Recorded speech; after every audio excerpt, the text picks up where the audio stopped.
Well, hello out there. It's it's just me for now. Because I'm waiting on Boo. Aiden won't be here today, unfortunately. Um, he is a tired boy because, still, being a post hospital boy. So it'll be me and Boo tonight. And that's it. Hey, Dragon Kraken. I can't speak. Hey, Draco Kraken. How you doing? How is it going? So, while we wait for Boo to get here, we're just gonna hang out for a little bit. How's it going? How are you? Any, interesting, TTRPG stuff out there? Any of you,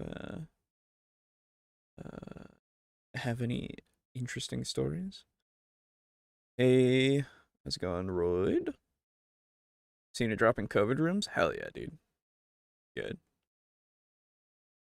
Very good.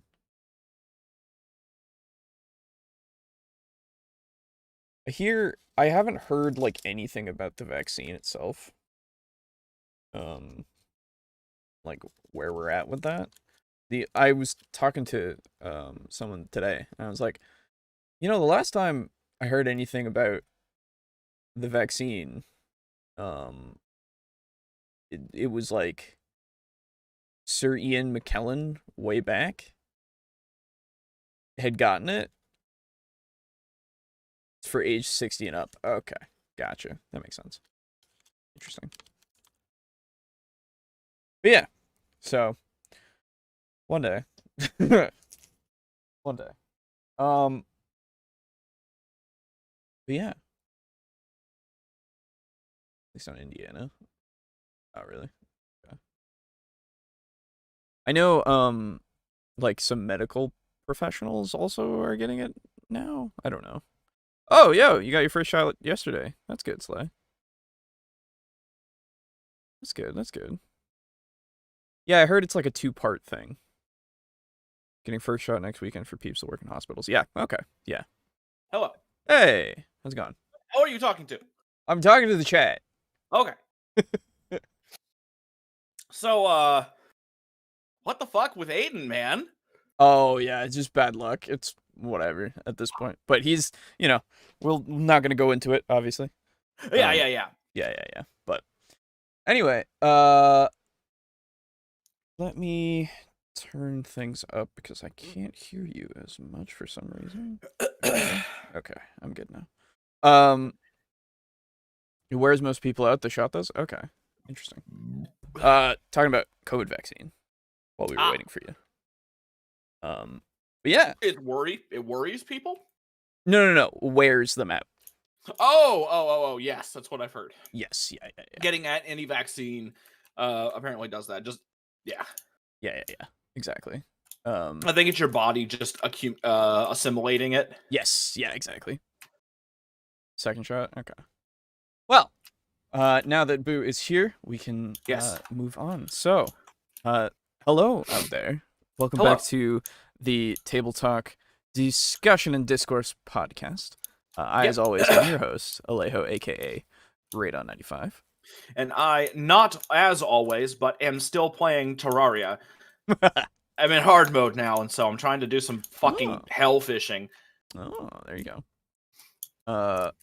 Shot in the arm is just sore. Tetanus shot hurt like a fucker. Yeah. Oh, dude, I haven't had a tetanus shot in forever because I haven't had to go anywhere. But like, man, I remember that. Yeah, that does hurt. The fuck. Anyway. Good times. No. So, yes, like I said before, Aiden will not be here tonight due to some supreme shit. Yeah, some supreme shit, and he's tired out, and it's just the way it goes, unfortunately. So, yeah. We'll start out, as we always do, with a comments. We got a few. So, Lux Armok. Oh, let me get you that link to the chat, Boo. Yeah, and the I need the watch together as well. Yeah, well, you can get that. I'll get it myself. I know you know how to get that. I do. So, Lux Armok has been commenting on a few things, which is pretty cool. Going back to, in fact, episode 3, way back, saying, oh, excuse me. I don't think it's always wrong for character to be just evil. As far as the story is concerned, their actions need to be logical and driven by a goal, but the story doesn't necessarily need to explain why they're willing to resort to evil actions in pursuit of that goal. The evil lord who wants to assassinate one of his rivals could just be power hungry. You don't need an explanation. You don't need to explain that example any further. If you belabor his tragic backstory, excuse me, goodness, you take time away from the story of his immediate conflict with the heroes, and you risk coming across as trying to justify him. If you can add depth to the conflict of the story, that's when you should go for it. But filling out the background just to tick a box isn't worth doing. So I agree mostly. Obviously, these are it is a case by case basis. By the way, let me post this because I forgot to do that into our Discord. Boop, boop. There we go. Cool. So, but yes, it is a case-by-case basis because, obviously, if you are, say, having them go through a bunch of things to, like, going through different, oh god, what is it? Like going through his story, kind of, in a way, of like getting information on him and trying to figure out, things about him that are like going to be useful. They can find this kind of information, right? But yeah, if you do try to like dump it on them at inopportune times or something, like, I don't know. There's a fine line because you can have him try to explain this, like why he does these things, and make it interesting and hopefully engaging, right? That way you can add more depth to that character. And I don't know about the risk coming across as trying to justify him. I think you're risking him trying to justify himself to the PCs, and I feel like that's perfectly fine to do. Because he believes in what he's doing, right? Yeah. Or she or whatever, believes in what they're doing because that's their position now. They are at this point of like, hey, I'm doing this because I need to, right? But yeah, no, there's nothing wrong with having a character be just evil. That killed me. Why did that kill me? Sorry. You're fine. But yeah, there's nothing wrong with it being just evil. I don't see why you can, like, if you have it be so cut and dry, then that's fine. More nuance can be there if you need it to be, or it cannot be. It's up to you. Yeah.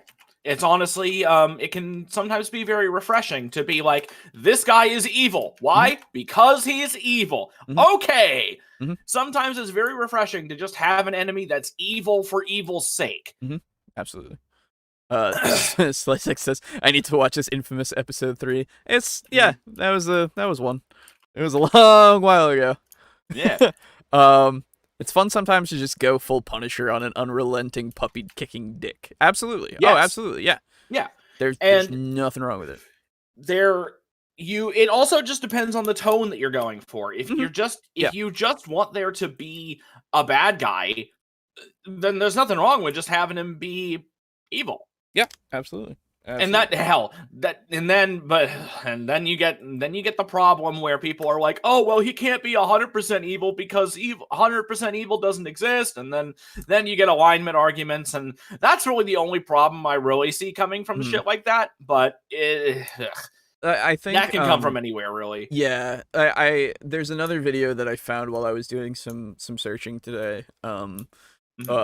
I mean, far ahead because I planned this so far ahead. But there was an interesting video on evil campaigns that actually was talking about objective, like, there is objectively evil and objectively good in D&D. Yeah. And like as soon as he started saying that, I was like, I'm saving this for later.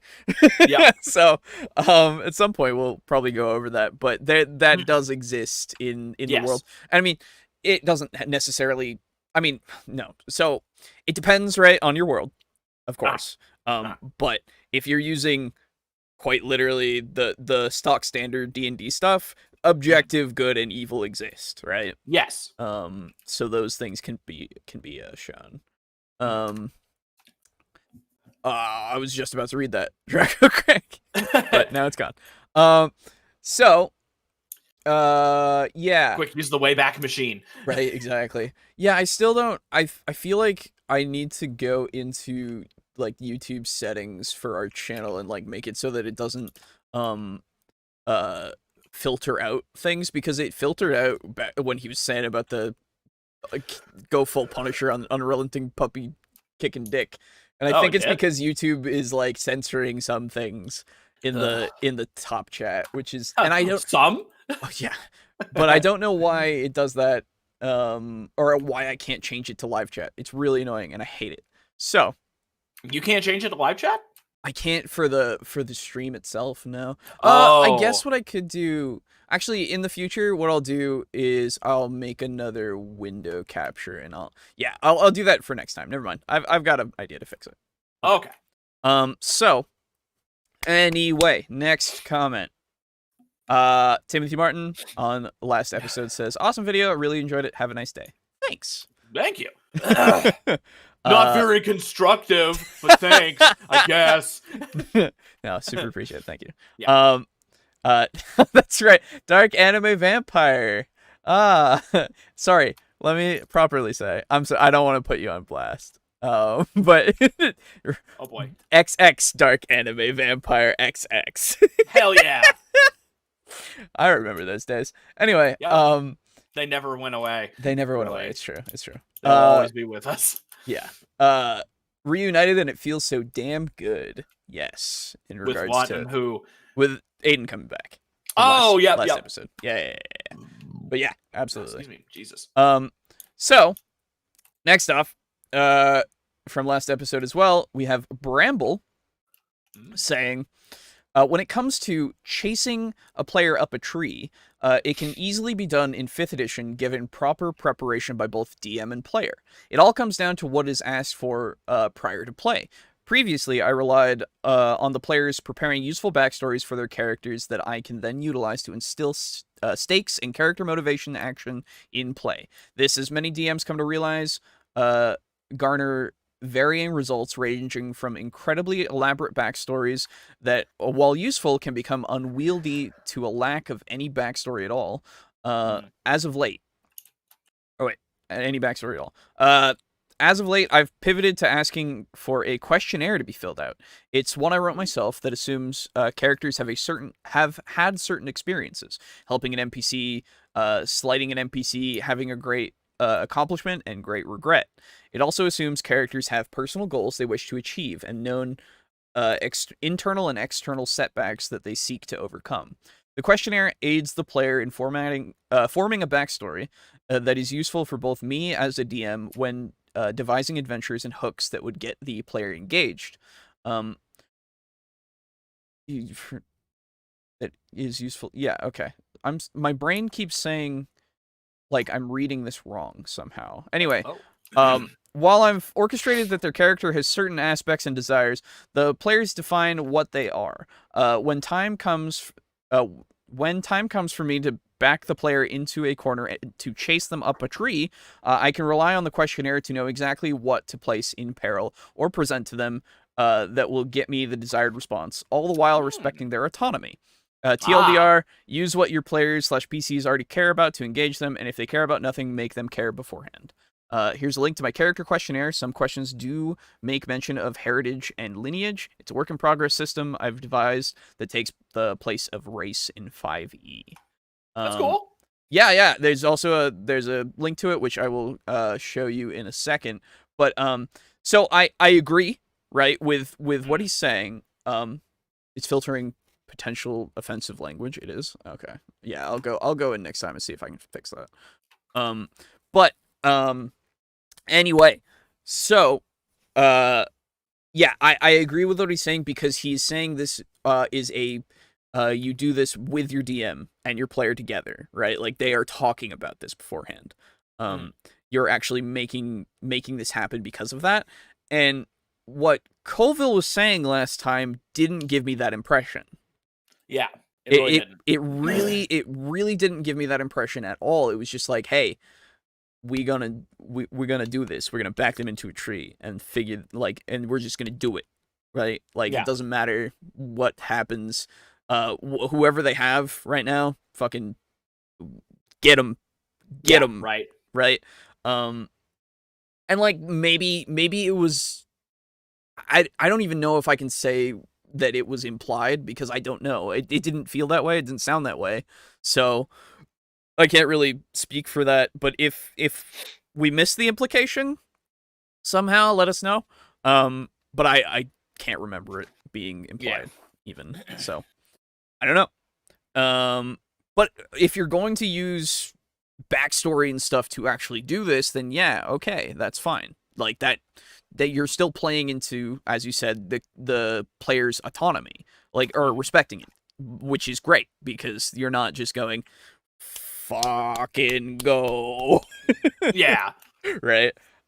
So I do want to look at this character creation questionnaire. We will get to that after this last comment here from the Lux. CCC character creation questionnaire.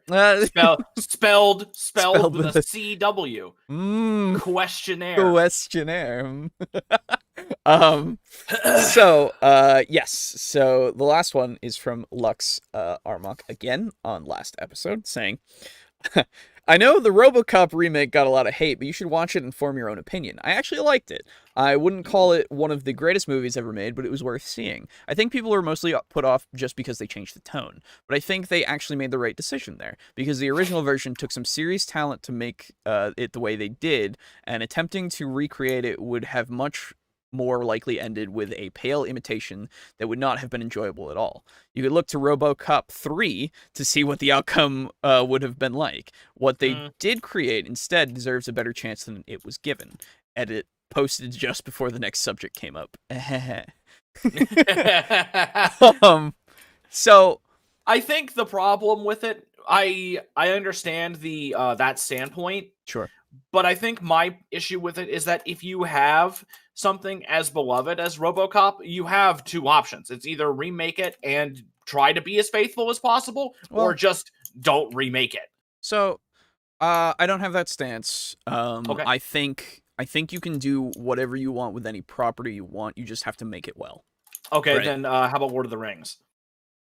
Dude, if, like, legitimately, if somebody could make it work, like, actually make it work. Yeah, right? If they actually could. That's what I'm saying. If somebody actually has that shot and they take that shot and it succeeds, great. Absolutely. If they don't, like, they won't, because I have no faith, right? Yes, it's true. I have no faith in the Lord of the Rings TV show that's coming, because There's a Lord of the Rings TV show? What?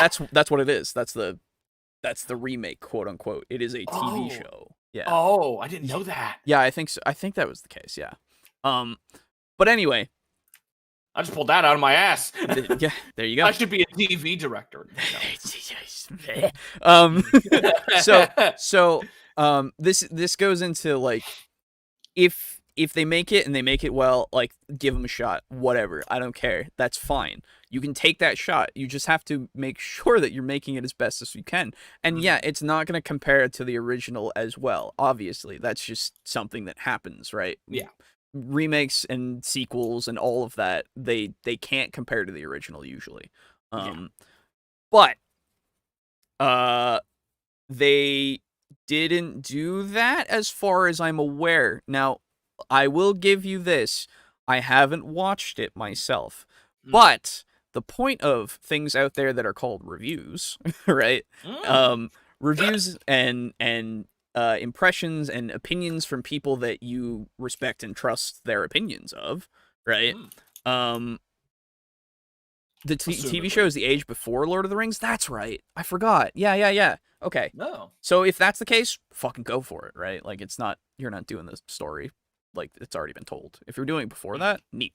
Anyway, sorry. But so my whole thing is, if I don't care to watch something because I just don't want to, or if I really want to be informed about something that I really hope to like be good, right? I'll watch a review, I'll look at a review, I'll do all that kind of stuff because I want to not waste my time. Yes. More so than my money, right? Wasting my money is something that I will do. Like that's something that's just we play Warhammer. Yeah, exactly. That should answer your question right there. Yeah, exactly. I'll waste my money. That will happen, but my time is very precious, right? Yes. We only have that limited amount of time, not to get too, deep and shit, but legitimately, like, that is why it's got to be worth my time and money. So if I look at a review or I hear people that I respect their opinions of, say this is probably not for you, then I go, okay, it's probably not for me, right? Sometimes I will not heed that warning. Sometimes I will get very curious. It depends, right? And honestly, if enough people go, really, really, you should watch the RoboCop remake, I might do it, right? But it's one of those things where, and at that point, maybe I won't because a lot of people are telling me to, and then that then does the other thing, right? Fucking circle. Yeah, it's a bad circle. But regardless, that's my whole stance on it. And I'm not trying to like, say that what you're saying is wrong or anything. No. I think you're absolutely fine to have that kind of perspective on it. I don't care about the RoboCop remake because I own the Blu-ray of the original, right? Yeah. And like that's all I need, right? Yeah. Like I don't care for like that story is fine for me right there. Right at the end of RoboCop 1. I know 2 is probably okay as well. I've heard of that, and 3 is fucking silly. And I want to watch 3 just because, and 2. But with something like the remake, from everything that I saw and heard, I was just like, I don't care. Yeah. Cause like the gritty like awfulness of the original. That's why I like it. Yeah, that I is like so RoboCop. 80s. Yes, and it is so future Detroit. Yes, oh, absolutely. And like that's the reason why I would never watch like a Dirty Harry remake.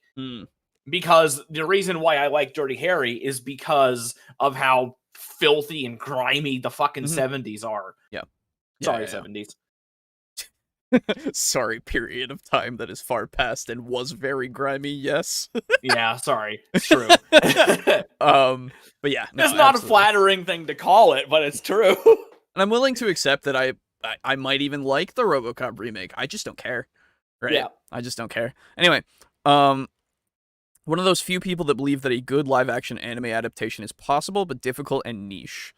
It's absolutely possible. I will give you... it is possible. It is so possible. I've never seen one. I loved Dragon Ball Z Evolution. That I never saw it. That should be on the docket. We should watch that. It's bad. I've seen it. I watched it myself, by myself. I don't want to. Okay, so you watch it by yourself. I watched it way to watch by myself. That's the worst way to watch a bad movie. Yep. And you're just alone with it? Yep. I ruminated on that. I'm sure. Anyway, the RoboCop remake was an okay movie, I felt. That's fair. Okay. Yeah. And 2 and 3 are fun. Okay. Or no, you like 2 and 3 is fun. Okay. Yeah. Fair. Okay. Yeah, because I've heard that 3 is where they seriously just jump the shark. All I remember seeing is the jetpack, and I was like, "What the fuck is happening?" Well, I mean, if they can bring a dead guy back to life with robot parts, I think they can probably make a jetpack. Yeah, but the guy was brought back to life with robot parts, and he was just not great as a robot. Like he was unkillable, right? But he could move at like 2 meters per hour. Is true. Right? Yeah. Like that's very true. He was not great. I love the movie. I love it to death. Yeah. But fucking like, yeah. Yeah, no. Ninja assassins, yeah. Ninja Assassins in it? Oh god. That's a movie, Ninja Assassin. Oh, is it? Okay. Yes. Harlock Space Pirate movie was a good animated live action movie, I thought. I watched the 3D animated movie of Harlock, I think it was. God, I can't get over like 3D okay. anime. It's so weird. Well, it wasn't anime, it was legitimately just a 3D like animation like movie. Oh no, I mean like just in general. Yeah, it's a little weird. Just in general, like B-Stars and shit. I know I've never heard anything bad about that show. Fuck, I can't get into it. Sure. Yeah, that's fair. I just can't. The art style is so fucking weird. I'm gonna try just because I'm gonna try to like ignore that, right? Because I watched something else. God, what was it? That's why I can never watch fucking One Piece, because I hate the art style that much. One Piece is just too much and too long. Anyway. Yeah. Oh, that's right. It was CGI. That's right. Yeah. CGI. The CGI Harlock was the one that I watched. Yes. I just made like a fuck ton of enemies, I'm sure, by saying that. You're fine. Who cares? They anyway. will, not me. All right. Anyway, welcome to our anime. Welcome to our anime podcast. And movie podcast. So, let's look at this character questionnaire really quick before we start doing other things. I've linked it to you.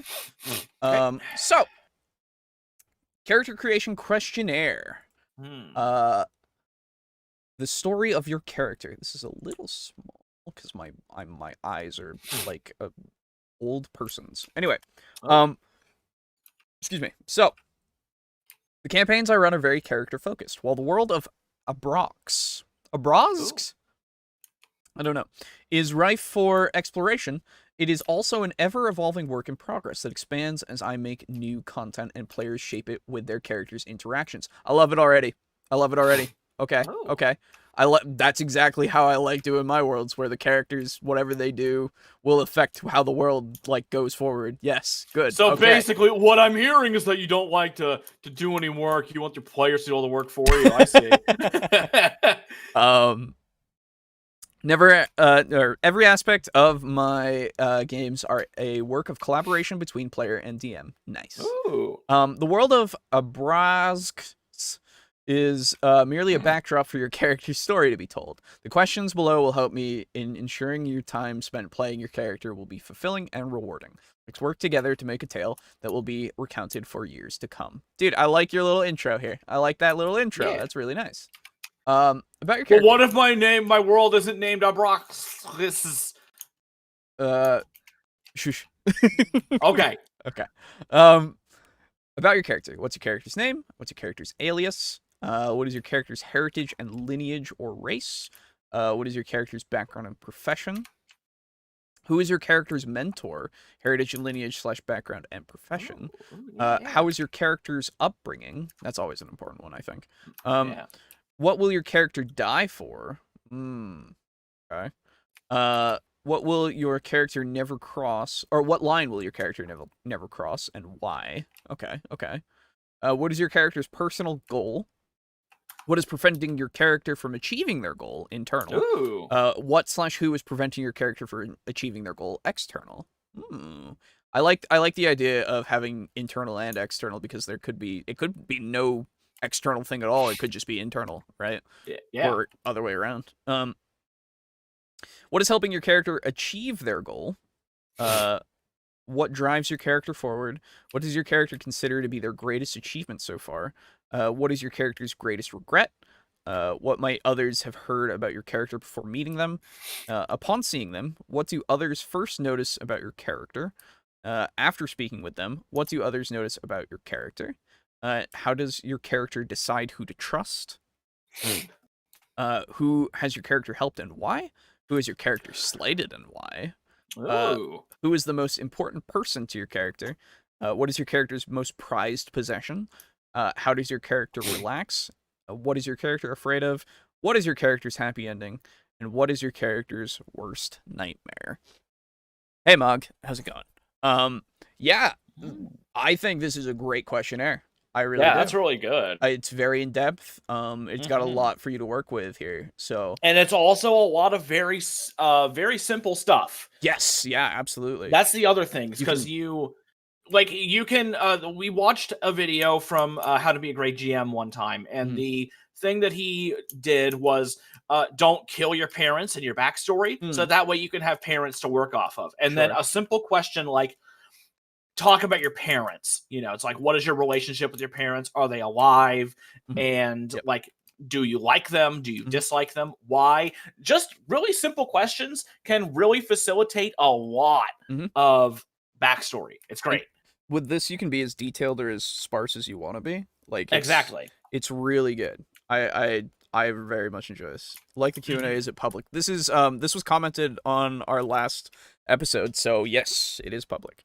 Who did this? We should mention his name again. Right. Yes. That was Bramble. Okay, and anonymous jackalope up at the top right. That's just how Google does Google Docs. Oh, things. I see. Yeah. But yeah. Very cool. I'll put it in the a link in the chat right now for those of you who want to steal it. Who want to steal it forever. To borrow it without asking. Exactly. And without any intention of returning it. Exactly. That's the one. Cool. There you go. Have that. So that news, guys, the villain got a hold of your questionnaire. Yeah. Exactly. Yeah, right. So cool.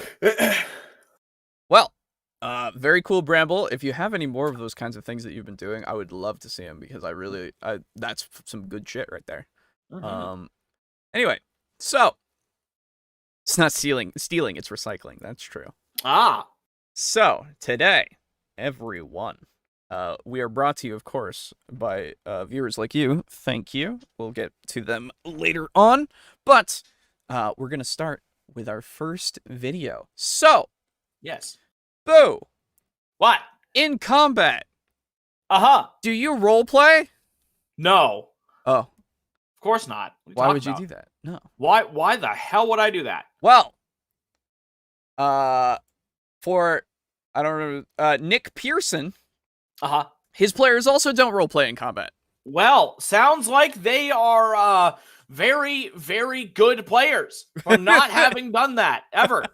No, so this is it's not, he's not promoting this, right? Yes. Let's be clear here. I watched 1 minute and 15 seconds of this, and at that point I went, ooh. Like an interested ooh. Not a oh. Because he says something that makes me go, I'm very interested to see what you do here. So I'm going to wait until the show. So let us begin. Yes. I don't know about you, but it feels like to me, no matter how good a group of role players I have, every time initiative is rolled, they just sort of stop role playing. Pretty much every turn in combat comes down to some variation of so I'm gonna run up to the guy the other orc, and I'm gonna hit him with my sword. Okay, so I got a 19 to hit. Okay, that hits. I'm gonna roll damage. Yeah, that's 14 damage. Okay. Oh, I've got extra attacks. So I'm gonna hit him again. That's a 24 to hit. Oh my goodness! Every single time. That's what combat is. Or it could be this. So I'm gonna cast Hold Person on him. That's a DC 16 Wisdom save. A 19 saves. Okay, I'm gonna move behind this pillar and question all of my life choices. And that's every turn. Okay, I like that. And it ends with, that's my turn. Okay, so what happened to role-playing in combat? And I have to take a lot of the blame for this because I do the same thing as the monsters. The dragon walks up to you and uses Claw Claw Bite. These are what he rolls. Like, I'm not flavoring or narrating or having interesting, dynamic, dramatic role-playing in combat either. And so I wanted to see if maybe I could create a mechanical system that would encourage but not require that at my table. So first off, right, that first minute, I love it. Yes. I love it, actually. Yes. Because it's very true. Because it is true, yes. And he even accepts fault. Yes. Because he's promoting it by doing it himself. Yes. Right?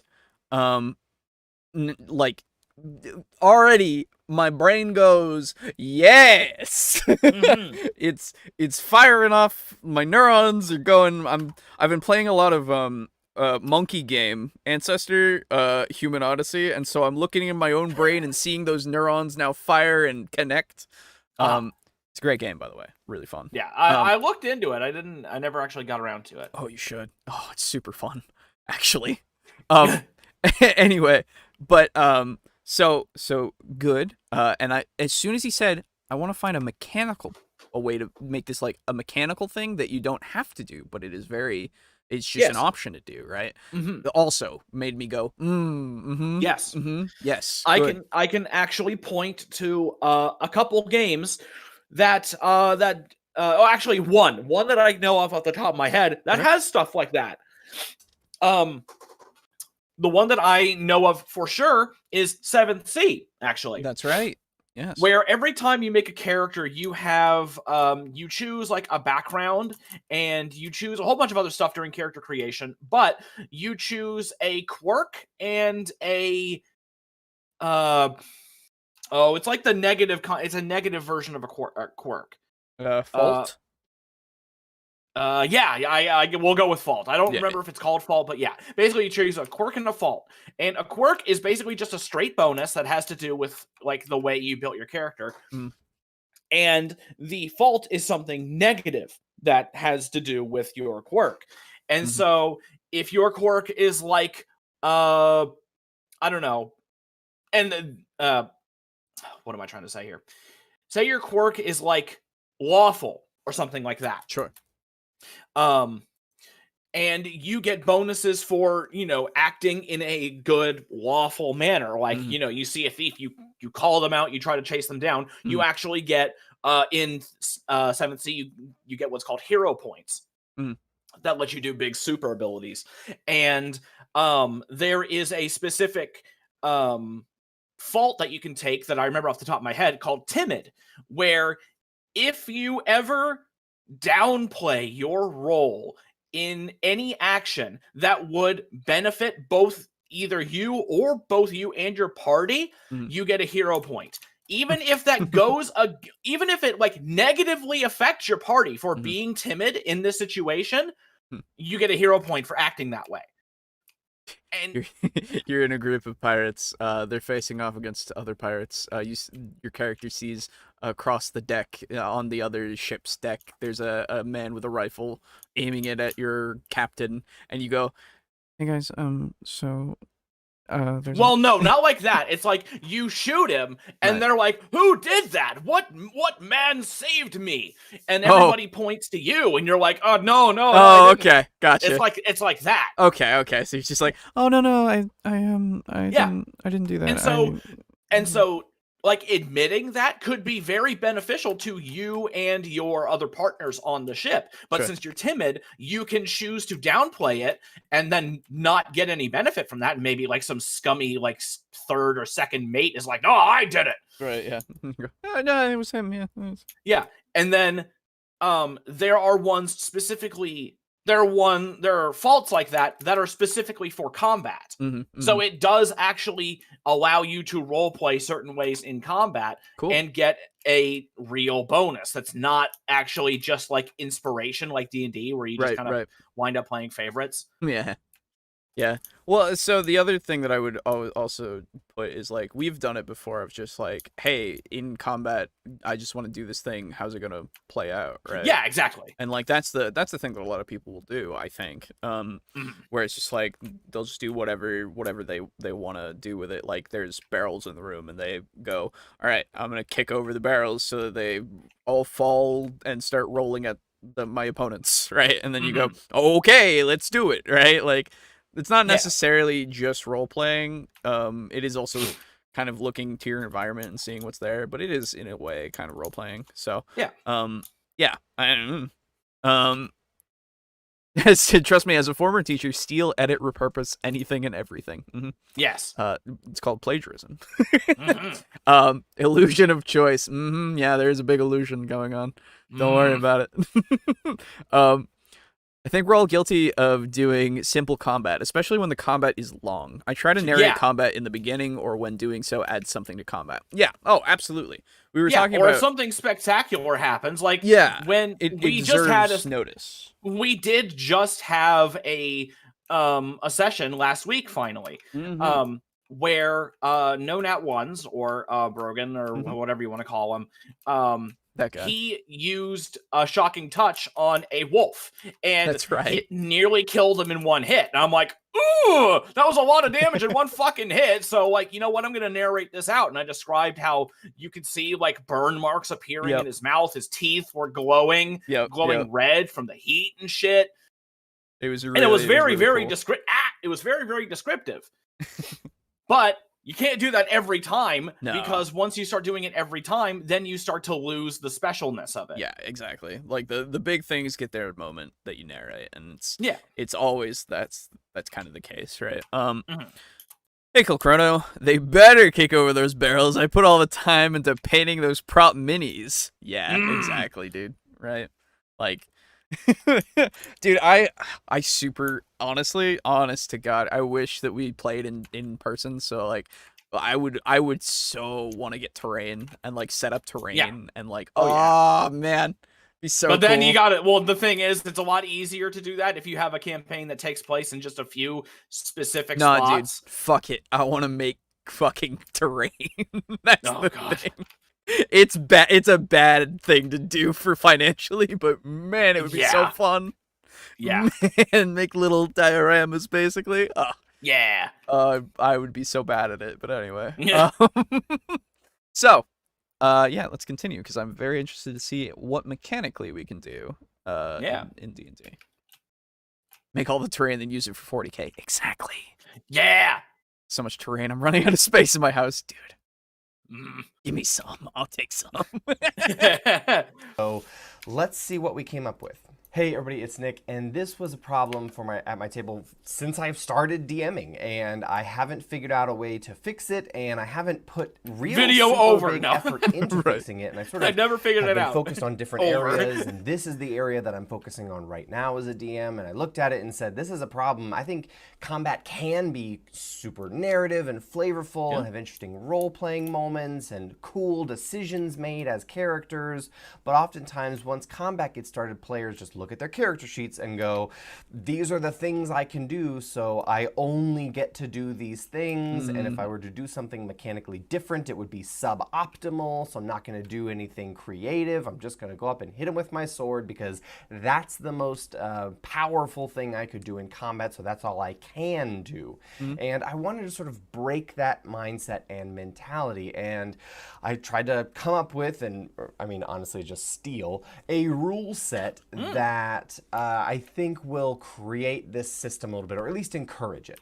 So, as with all homebrew, I want to say, and now my brain is starting to lose what I wanted to say, so that's pretty cool. Okay. Fuck. Well, anyway. Anyway, welcome back. Hello. Dragon says, the best incentive I've seen to make people be more descriptive is the how do you kill it / how do you do it for a final boss or last kill. Oh, absolutely. Yeah. That's why we have you usually have a describe your kill moment. Yes, exactly, right. Like, fucking, you see it in Critical Role, you see it in any actual play, I think, because of that. Like, or any game now because of that, because people are like, I want to do my big finishing thing. It does, like, whatever. Yeah, let's do it, right? And you'll describe that shit, and it's really cool. Still trying to figure out what he said that made me go, I need to say something, and I've forgotten it. So we're just gonna move on. It's okay. Gone. We need to first figure out what the problem is. We need to identify the problem accurately, and then we need to say, what are our intended outcomes or our goals? What are we trying to have happen as a result of this system?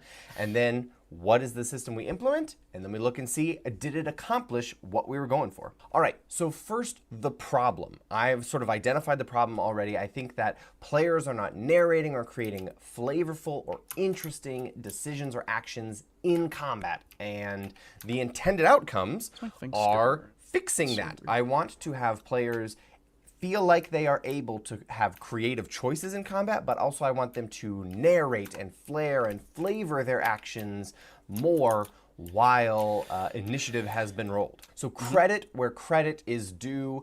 I have stolen this idea completely wholesale from one of my DM friends, Jimmy. Everybody needs to get themselves a Jimmy, somebody that you can debate DM philosophy with and ideology with into the late hours of the morning. But this is something that he came up with, and also credit where credit is due. It's not something he came up with. It's something he completely wholesale stole from the Exalted RPG. And Exalted, to my very limited understanding at least, is this crazy kung fu anime tabletop RPG that if that is up your alley, I don't know, maybe take a look at the Exalted system. But this is something that he stole from them, and I am stealing from him. So in Exalted, this system is called the Stunt Bonus system, but I'll be completely honest, I hate that name for what I am trying to go for in D&D, so I have renamed it to the Narrative Bonus system.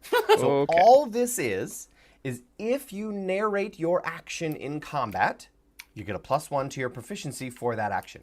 Period. That's it. It's super, super simple. That sounds a lot like really like baby inspiration. I'm not sure I like that.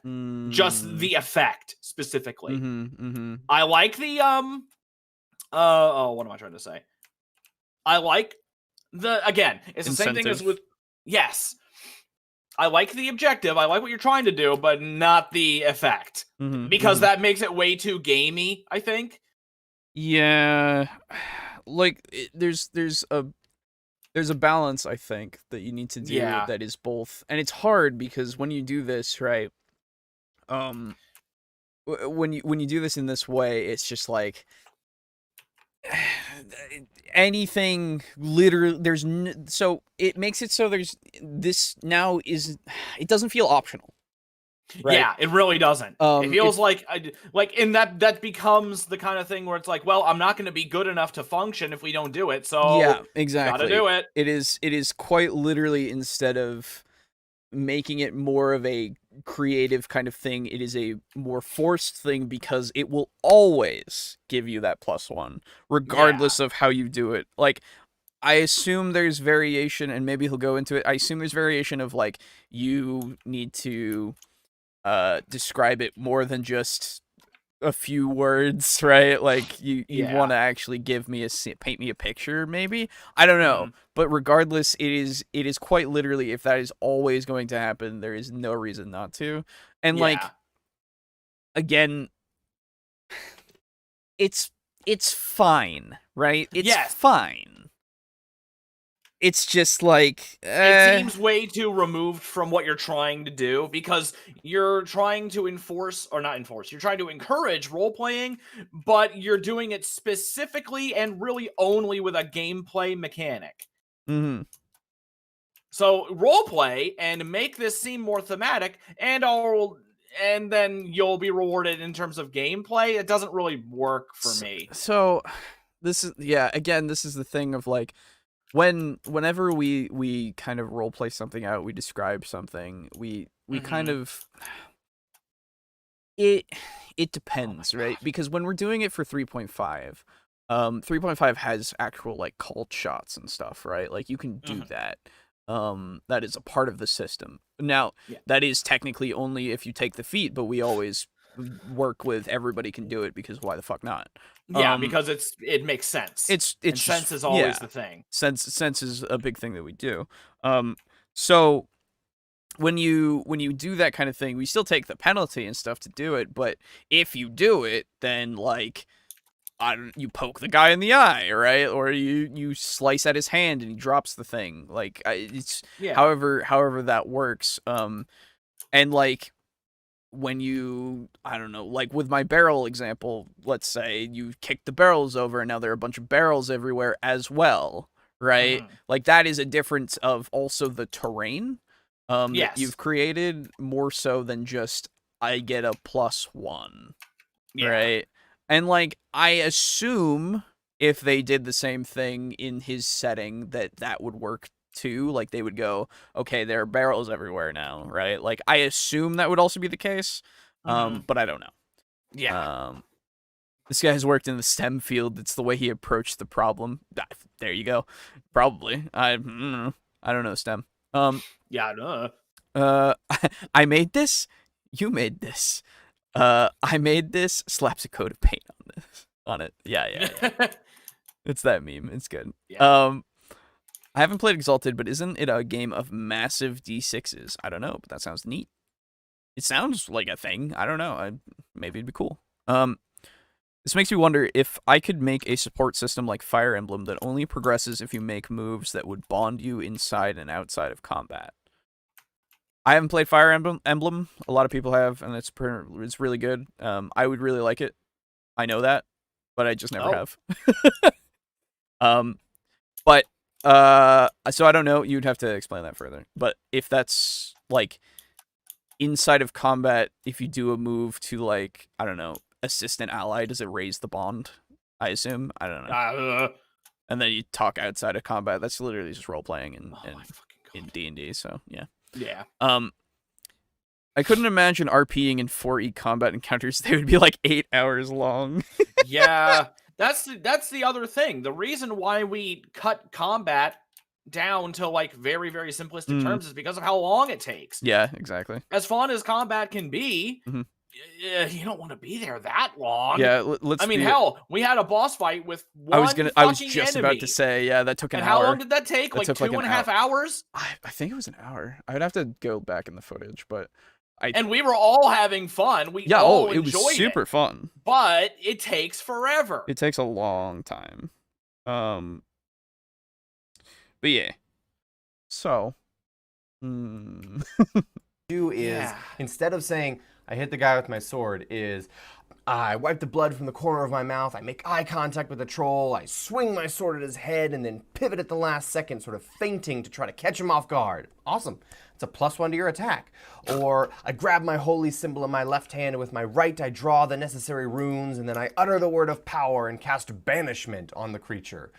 Okay, that's a +1 to your spell save DC for that spell, because that's part of your proficiency. Wow. I think that rewarding players mechanically is the way to encourage something like this narratively, especially in the midst of combat. Because, let's be honest, even those hardened role players among us are still looking at our character sheets, we're still rolling dice, it still has to do with numbers and math, and while I love characters and development and role-playing and conversation, dice, math, numbers, and damage are all an integral part of this game. It's not a pure narrative experience. If you wanted that, you would play a different game that didn't have so much to do with like dice and randomness and killing stuff, right? So anyways, oh yes. If I didn't So want yes, to but use... also no. Yeah, if I didn't want... okay. Yeah, no, that sentence doesn't really work, sorry. Because like I understand what he means, but it doesn't mean that we can't do it still. I don't know. Yeah. So the thing that gets me is just the +1 again. Now that we're going more into it, now that he's giving examples, it's like, oh, you made the holy symbol really well. Yeah, right. Like you made it better than anyone else has ever like made it, so it gave you a +1. Greatest at making holy symbols, my dude. You know, there was a thing. There was a thing I used to do when I ran my very first game. When we had moments in combat where there wasn't really, because like, you know, eventually combat gets to the point where it's like, okay, I do this, you hit, I do this, you hit, I do this, you miss, you know, that kind of shit. Yeah. That always happens. And so the thing that I started to do was just to poke fun at that, even in the moment. I was like, okay, you shoot your bow and you're really fucking good at it. So you hit, and that's it. You cast you cast lightning bolt and you're really good at it. Yep, absolutely. Absolutely. Just completely swinging into the chaos and just fucking going with it. Yeah, I 100% have done that too. 100%. Like sometimes when the combat goes a little too long, you just go, yeah, you fucking do it. You fucking swing that sword.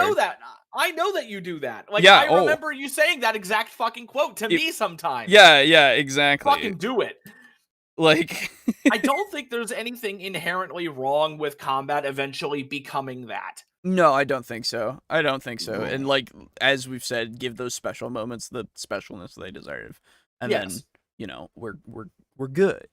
Yeah. So, Fire Emblem Awakening was my favorite dating sim disguised as a strategy game. That is also something that I've heard, which is fun. Dude, you put a dating sim with a strategy game, I'm in. I love strategy games. I fucking loved playing. I don't.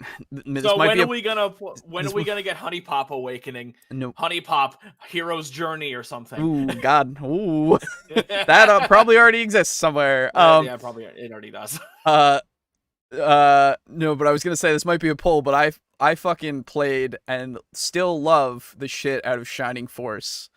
The old. Oh, dude, Shining Force is fucking cool. Fuck yeah, somebody else. I've never played it, but I know how cool it is. Dude, I need to sit down and play Shining Force 2. Never played it. But there was a second one. Yep. I've not never played it. I tried playing through it and I just never got around to finishing it. But fucking Shining Force 1 I've finished multiple times. It's a great game. I love that game. Nice. Anyway, in Fire Emblem, if two units fight next to each other, they gain support, which is only leveled to a rank when having an outside of combat talking scene. In turn, the support levels increase stats when adjacent to the support. That's a watered down explanation. Okay, gotcha. This fucking pirate invasion is so hard. I actually agree with most of it. If you're playing the game, you want to play it for the mechanical aspects. Excuse me. The big thing is the balance between roleplay and mechanics. But I also get what you guys are saying. You don't want the mechanics to become so tied into the roleplay that the only impetus to do it is for mechanical gain. Yeah, exactly. Yeah, you got that's it. the problem. Yeah, and when you're making it so obvious, that's the thing. Like, for example, if you said, say you're throwing a grenade and you say, I make my attack roll and I missed. Okay, you missed. But if you say, I want to pull the pin, cook it, and then try to like roll it across the ground to the guy's feet so that it blows up when it gets close enough, then I might be like, okay, you know what? Since you have bonuses in whatever, in like say demolitionist, I don't fucking know. Yeah. You're good at timing explosions and shit, then you can have a +1. But I wouldn't just do that for every single one. Right. I would make it more so that it happens occasionally if it's something that particularly like impressed me. It's basically my version of inspiration. Yeah. Except you never know when it's gonna come, and it's not just okay, you get inspiration. Which is always still kind of rubbed me the wrong way, but whatever. Right, exactly. I would use something like the momentum system from Star Trek RPG. I still need to look into that. Momentum, it's also in the Conan RPG. Oh! Yeah. With what he's trying to do. In Star Trek, if you crit or have more successes than needed to beat a task, add the extra to your group's momentum pool. Yep. Normally, it's that same thing. Okay, cool. Normally, you draw from the pool to add extra dice to your pool to roll. Max is plus 6 in the pool. Maybe just adding +1 bonus instead for good descriptions in combat. Yeah, okay. Yeah. Fire Emblem is compared to Shining Force a lot, particularly the GBA ones. That makes sense. Okay, cool. But yeah, that sounds like that does sound like a good. I like that idea because this is the thing with like it is I assume Star Trek and the Conan system, if they both use this, are they more skill based? Yes, they are more skill based. That's why. Yeah. So skill based systems usually have more of a success thing, right? Where you get if you do way better with your successes, you get a sort of bonus. I always enjoy that.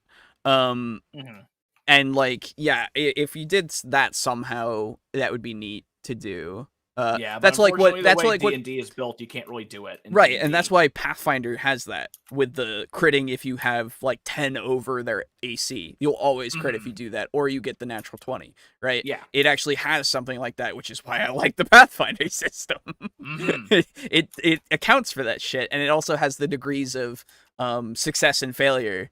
Right, built into the rules themselves to go, this is how we do it. So if you want to do it this way, fucking go for it. And my brain goes, how we do it. I like. My brain goes, I like the system where I can do the skills better or worse if I get a good or bad roll. Yeah. Because it always sucks to be like, yeah, oh man, I need to pick open this lock. I rolled a fucking 19. Well, you only needed a 5. Right, exactly. But if you do it, and like usually we'll add some flair to it of like, yeah, you do it within, like, you thought that this lock would take maybe 10 minutes to actually pick, but you do it in like a minute. It's crazy. Yeah. You do it so good. You fucking do it. Yeah, you fucking do it. You RP a critical hit, add +1 to the momentum pool for the group. RP how you hurt you, add +1 to the pool. So the max someone could draw from the pool for a roll is +6 in a dire situation. That would be neat if we could try to use the momentum system in D&D or in any other RPG. That would be pretty cool. It might work. I don't know. Some testing would need to be done. Mechanical bonuses, I think, are an integral part of a solution to this problem, but it's a very small bonus. It's just a +1, and if you are a particularly nefarious or concerned DM about balancing, what you could do, it's not what I'm doing, but what you could do is just give a +1 to the AC and all of the saving throws of all the monsters you run, and then it cancels out, and the players don't know any different because they're not seeing the monsters behind the screen. You could do that if you wanted to keep the math completely even, but as long as the players feel like they're getting a bonus, then it works out. I don't know that I would recommend doing that, but you are free to do so. So there are a couple of very key points that I want to highlight here before you run off and start using this system. First off, there are no degrees of quality when it comes to this narration. I am not going to give a +2 bonus or a +3 bonus to somebody who has better narration than somebody else, and I'm not going to judge whether or not somebody's narration is good enough, typically, unless they basically just say, like, I swing my sword at his head. Is that enough narration for a bonus? Like, there you go. If you say that every single time, that's no longer narration. That's just part of what you say for your attack. It's got to be something, and we can all know that at the table. But I'm not going to give points for quality or demerits for quality in this narration because it's very subjective. It's super, super subjective as to whether or not narration is good or not. And so the thing I told my players... no, you've already created an objective standard. Yeah, now you just did. Yeah, you literally just created an objective standard of you can't just say I swing my sword at your head. There is a standard being set, and you like just said it. That is objective. Like, sorry, but okay. I know what you're trying to say. I know you're trying to be like 100% fair to everybody, but you did just exactly outline what you have to do. Yeah. So okay. As long as you engage with this system, you get a bonus. And that's very key right there. Engage in the system and get a bonus because there shouldn't be a penalty for not engaging in the system. If you are the type of... Well, the penalty is the lack of bonus. Yeah, the penalty is you just don't get a bonus. That is the penalty. That is a penalty. Like, quite literally. Why would I never... I fucking hate it when we have videos where we're like, oh man, this is really good. And then it does a 180 and I'm like, oh, I want to like this. It's not horrible, right? Like, again, if it's working for you, great. I'm glad. But just, you're saying things and then you're contradicting yourself. Yeah. And so, like, I like this video. I like the idea. I like the intention. I'm just like, oh, you've already gone back on it. And I'm like, no, that's not right. Exactly. So player who doesn't want to role play all the time or think of all these things, or you can't come up with something on your turn, you're just like, I don't know, man, I really am just gonna hit him with my sword, whatever. That's fine. It's really okay. You're not getting punished. But you're not getting the bonus whatsoever for this. Okay, so if everyone around you is able to get these things just on the fly, you are at a penalty. You are quite literally worse than everyone else. You are performing worse. You have quite literally set a way to make them now penalized because they can't role one play. Might say. Penalized, in fact, yes, where they can't role play well enough. That you have now set that as the standard. Yeah, it is unfortunate, but that is what you have done. Like. And again, I understand we need some kind of incentive, right? I get that, right? But man, I don't know. It's hard to have this line where you go, everybody, if you don't role play, you it's fine, right? But if you do But role it's play, not. you're better. Yeah. That's what you're saying. It's hard. I understand this, but I honestly can't think of a really good solution to this. Yeah. Right? Like, that's why we usually don't have a concrete system in place, because like because that's just it's hard. It's hard to do, and like, not saying that because it's hard we don't want to do it. No, it's because I don't think either of us are intelligent enough to make a system like that. Probably not. I'll admit it. And I understand like criticizing it from being unable to, do it ourselves is kind of whatever, but I don't care. That's it's still one of those things where we get our perspective from it. But anyway, maybe I really like the idea of this momentum system. I really like that idea being implemented, and maybe that being the case. And I see Mog says he'll test it for his next Pathfinder game. Please tell us how it goes. That would be super cool. Yeah, because what you do is you have a momentum pool, and then if you roll successes, more successes than you need, it goes into the pool, and anybody can draw from that. It's as simple as that. It's a very simple and elegant system, actually. Yeah, no, it sounds neat. It's one of those things where I'm interested because it's going into something that is a not skill-based system, right? Yes. And that could be the deciding factor of it not working as well. Right? Because again, like, what are the limits to this? I understand it's only +6, but is this also +6 to attacks? Is this also +6 to your DCs? Is this only for skills, right? Like, and I'd have to look at Conan again. This is what I'm saying is applying it to D&D, right? Oh, like, yeah. In D&D, if I get 20 against this AC 10 thing, that counts as a success, and now I get to add a d6, so we're getting these mini inspirations, which is cool, but like, is it because I got that +10? Is it anytime I get over the AC? Like, we have to set some rules and stuff, right? Yeah. It's an interesting, my brain says I want to test it, right? And I want it to work, but my brain also says, too lazy? Well, no, it's not too lazy. It's just like, I don't know if it would really be really good. I don't know. Just because of the difference of it not being a skill system. That's really that's the only thing that makes me go, I don't know. Yeah. Bring a bowl of candy and give them a piece when they role play. Yeah. I give you food. Yes, piece of candy. No, that could work. I mean, treat them like dogs. Treat them like dogs. If you do it every attack in the fight, it has a chance of becoming redundant. Yes. Yes. As you guys said, use it for special moments so they stand out. Then you stand out than your normal attacks over your normal attacks. Yes, I agree. Yes. So yeah, I don't know. The fuck, a fuzzy carrot? What the fuck does that do? A rideable bunny? What? Oh, dude! Yeah. There was like a rideable slime and stuff, I remember, right? Yeah, there's a rideable slime. I got this from the Angler. It's not very good. But hey. Because I've got the rideable bee that can let me fly. Oh, yeah. Yeah, so fuck the bunny. Maybe taking a point of exhaustion because character is kind of going beyond their limits to use the +6. Okay, so,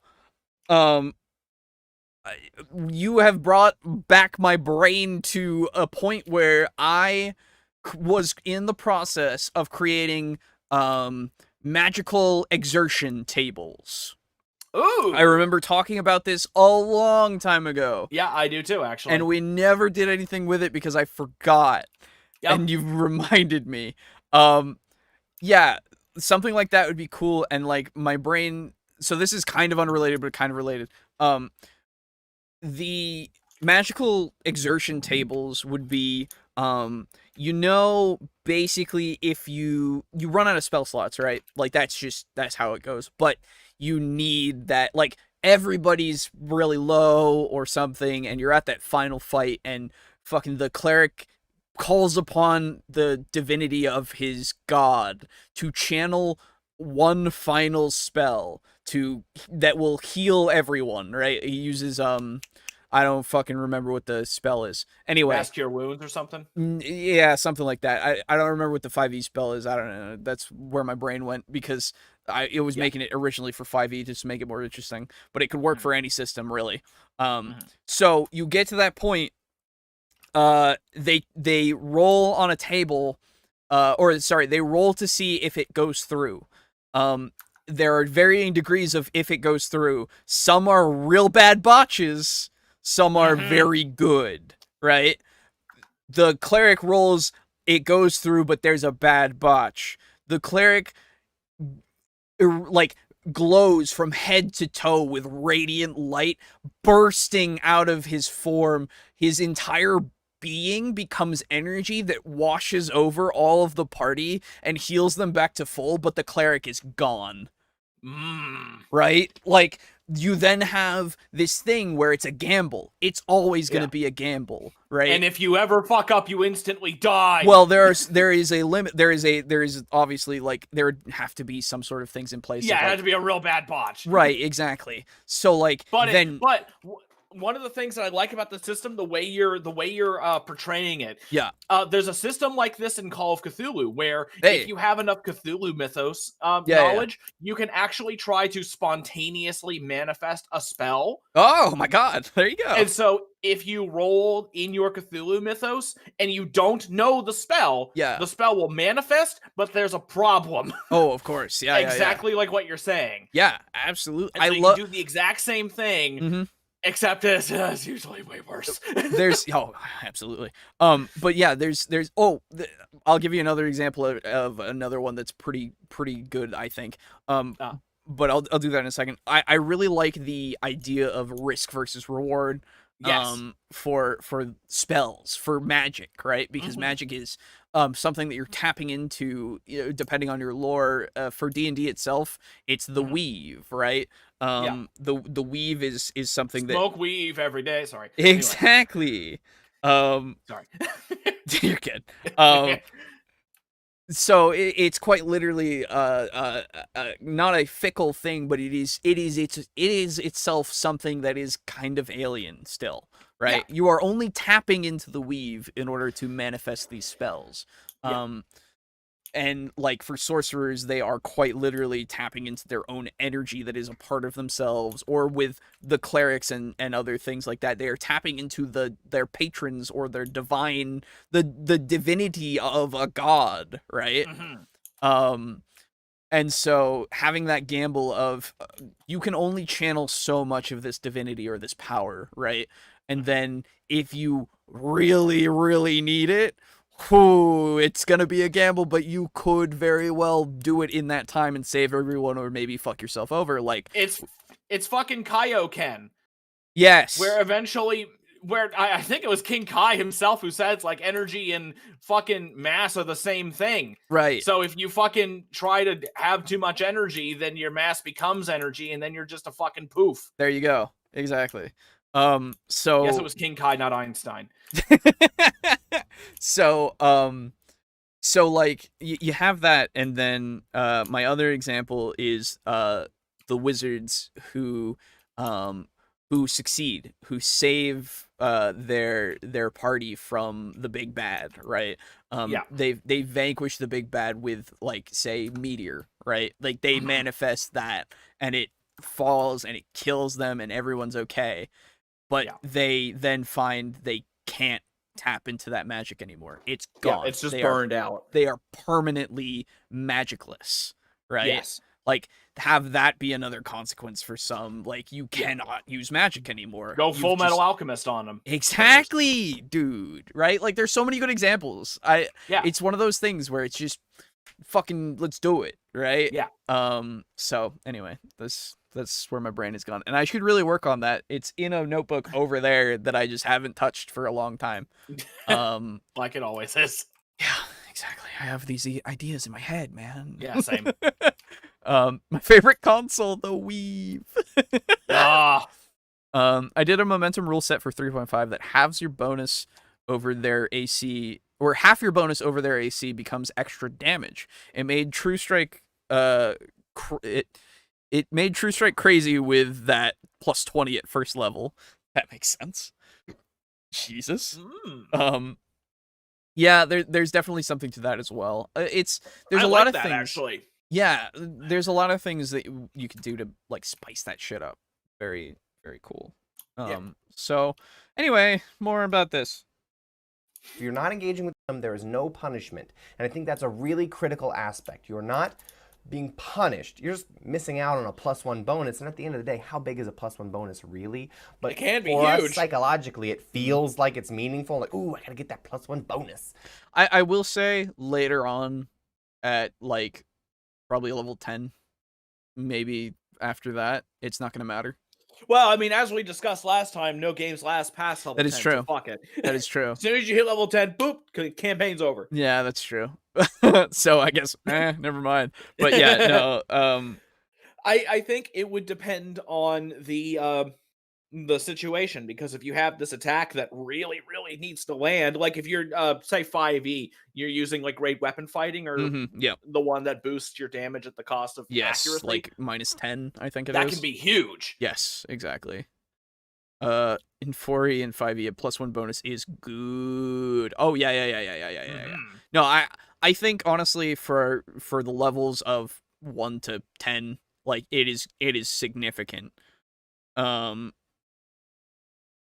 Hey, Pizza Funk, how's it going? Hello. All right, here we go.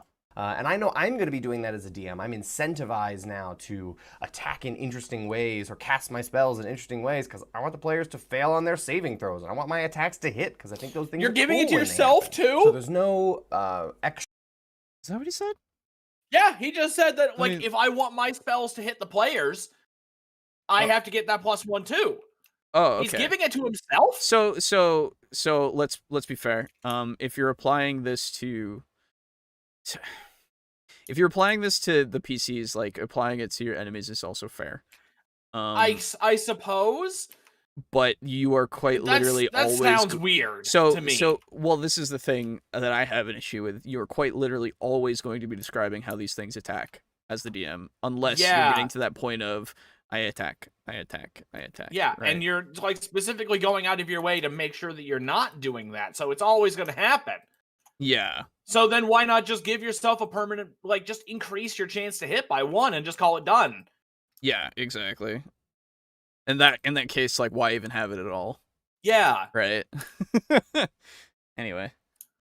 No, I'm going to be doing that as a DM. I'm incentivized now to attack in interesting ways or cast my spells in interesting ways because I want the players to fail on their saving throws. And I want my attacks to hit because I think those things are cool when they happen. So there's no extra rewards for being super flavorful. I think it's also important to make sure the players know that reasonable, that things that make sense in the world, like that is a qualifier for needing to have some of this narration, that you can't just start saying all these crazy outlandish things.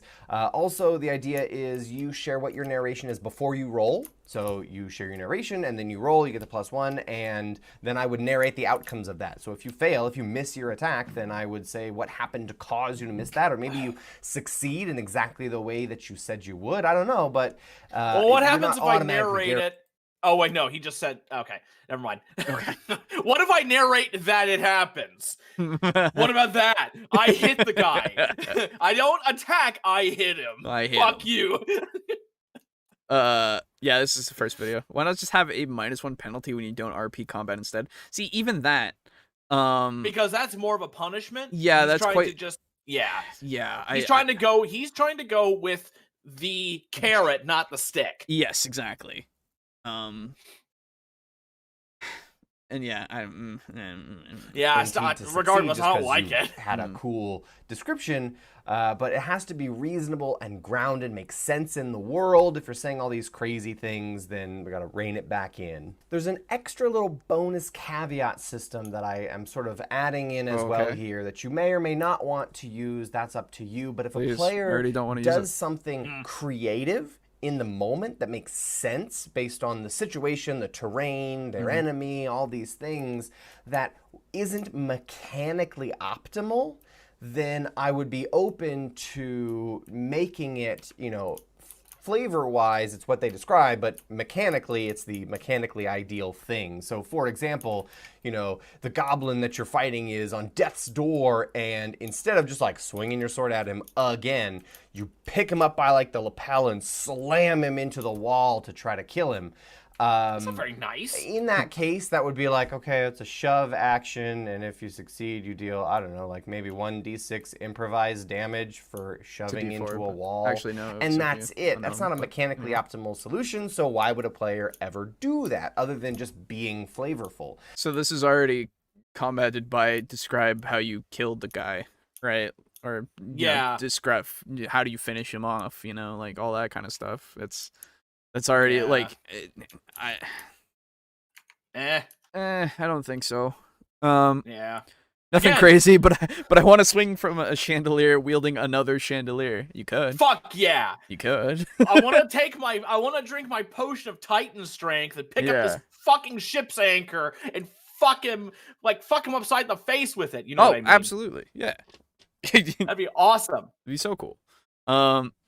Yeah, but if you're not RPing, then you're not getting bonus like everyone else. You're naturally worse than everyone else that are being more vocal. Yeah. Yeah, and that's... God forbid you're just not having a good night and you don't feel like doing it. Right, like...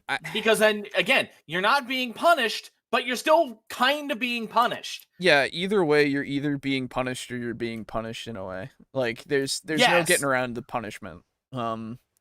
So... And again, I agree there should be some sort of incentive. Maybe not. Maybe okay.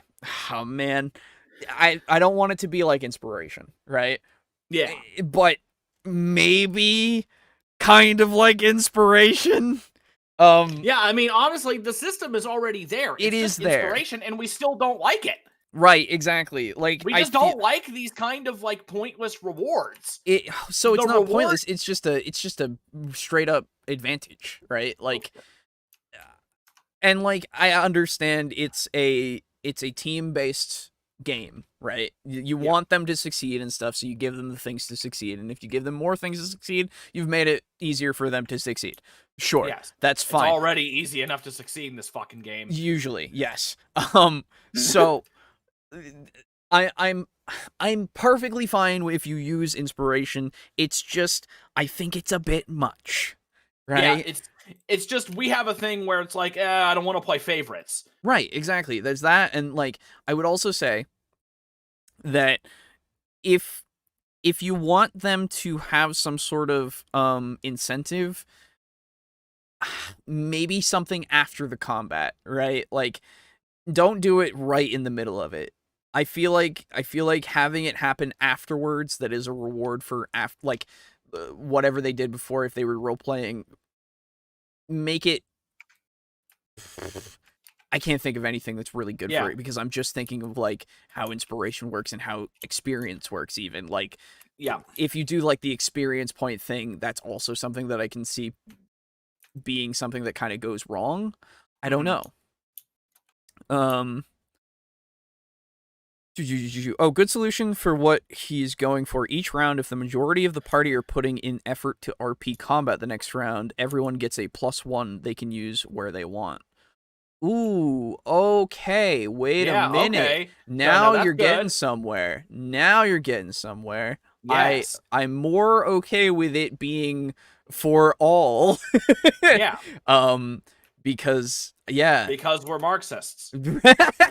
Exactly. Communism wins again, boys. But wins. It never lost. It never lost. Wait, it's always communism? Or it was always communism? Nah, fucking never mind. I got you. God damn it. I love that meme. It's the astronaut meme. I got you.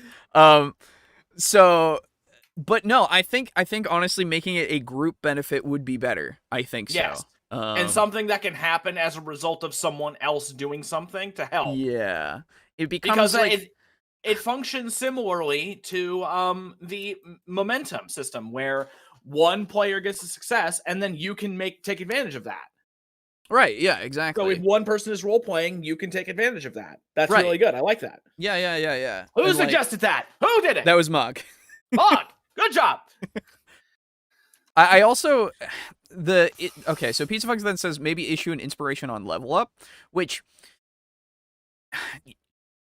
okay, so this is the thing. This is the thing about inspiration that I also find, and this might be just me. I get that too good to use syndrome, right? Yeah. I might need this later. I might need this later. Well, here's the thing, though. In D&D, you can only have one at a time. I know, and I would have it forever.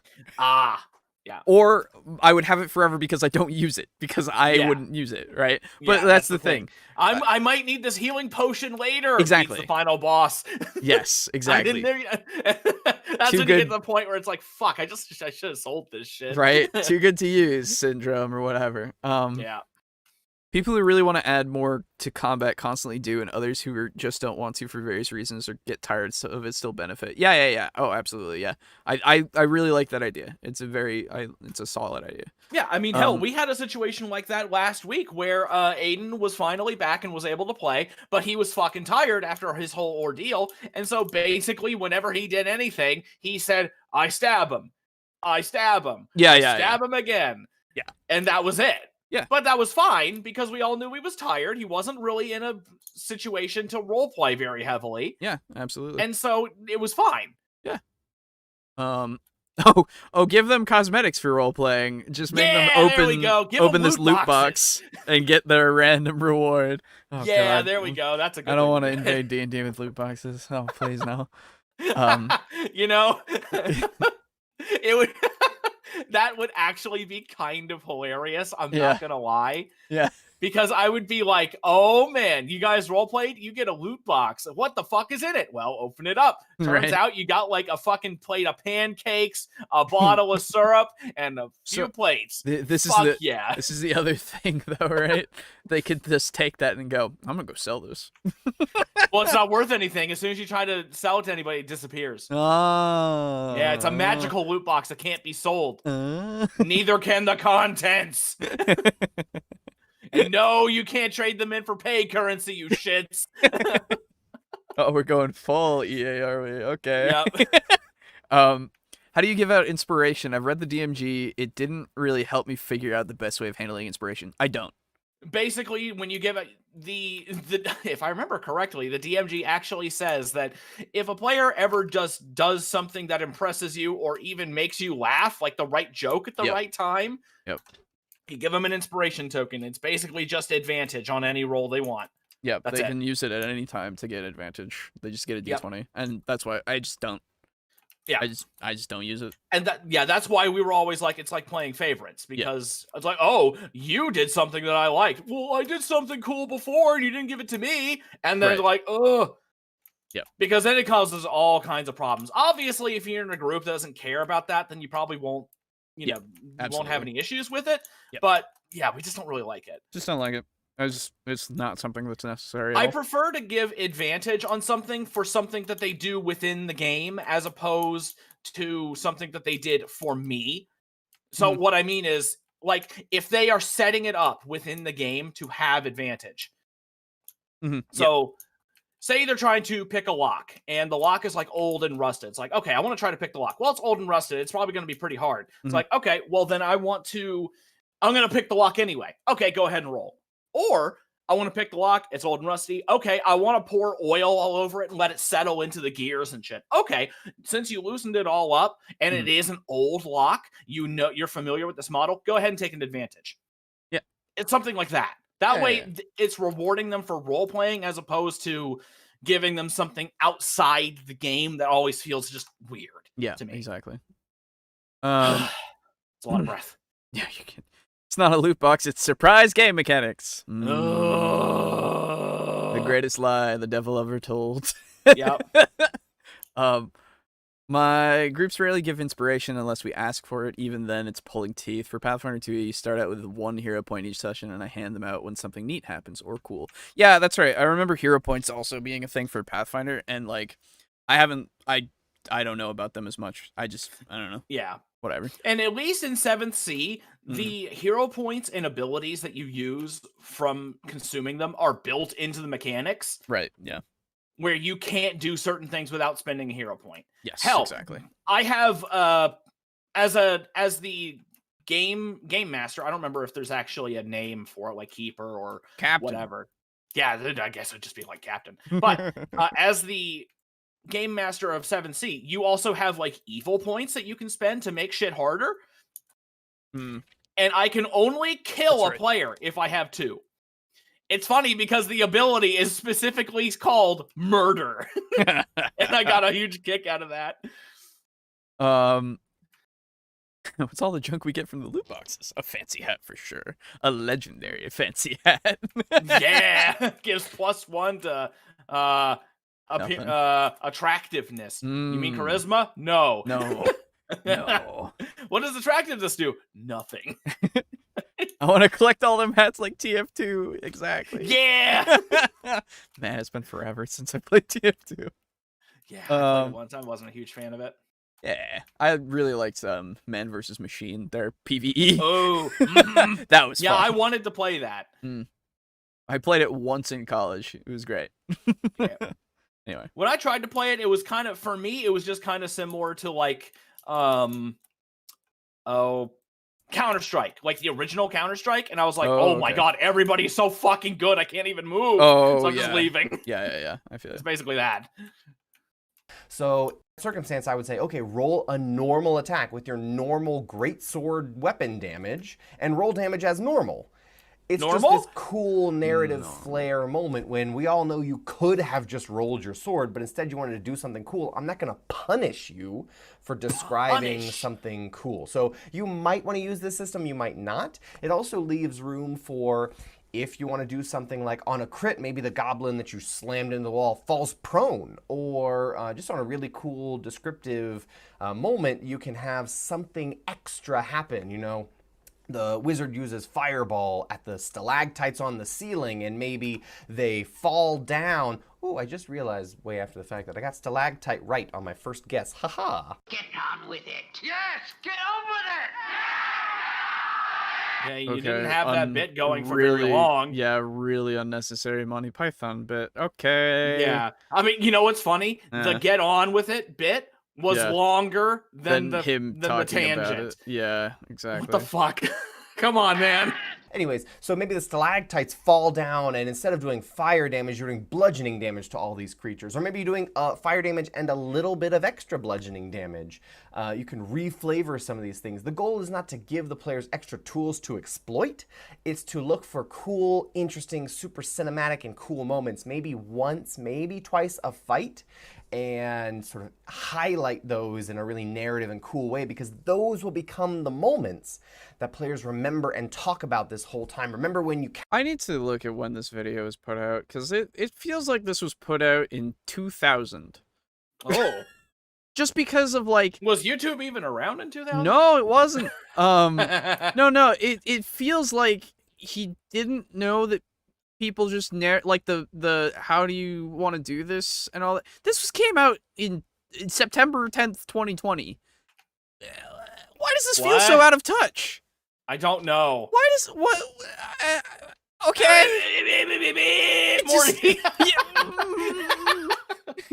Sorry. I don't know about this. It doesn't feel so good. Anyway. It doesn't really seem that on point. I don't know if he's making a good point or anything. He's just anyway.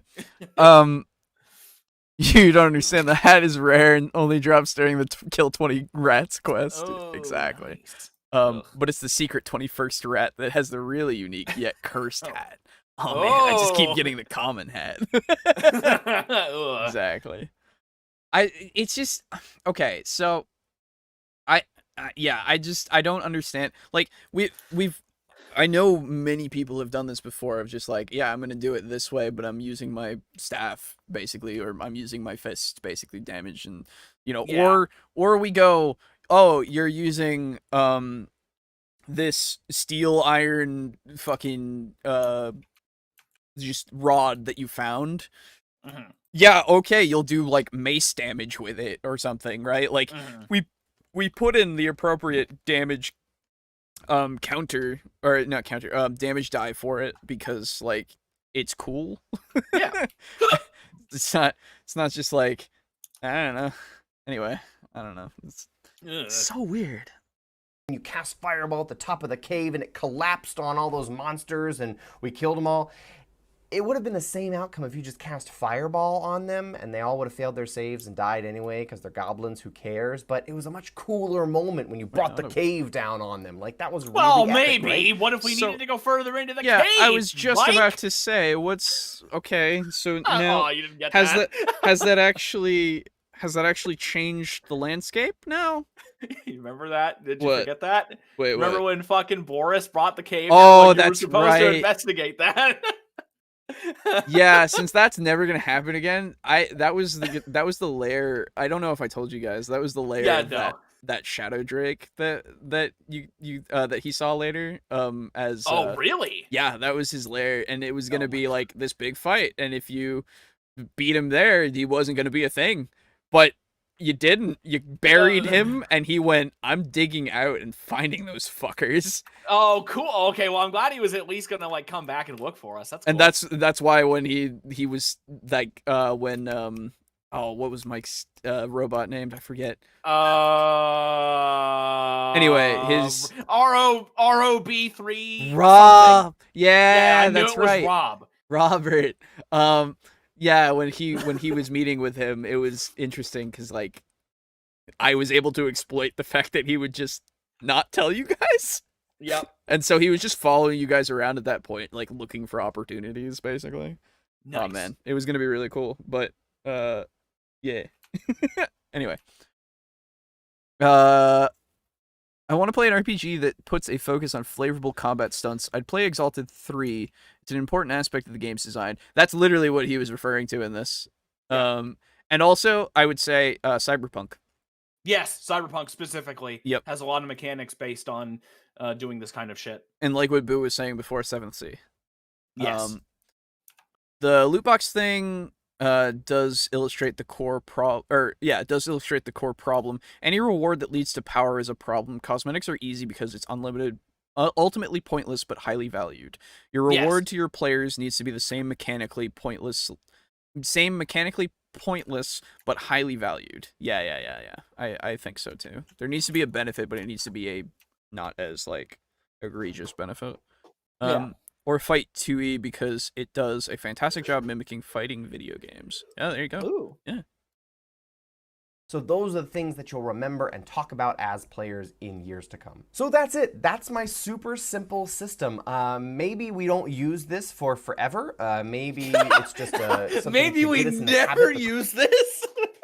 Right. That just sounded really funny. I know that's not what he meant, but for fuck's sake, man.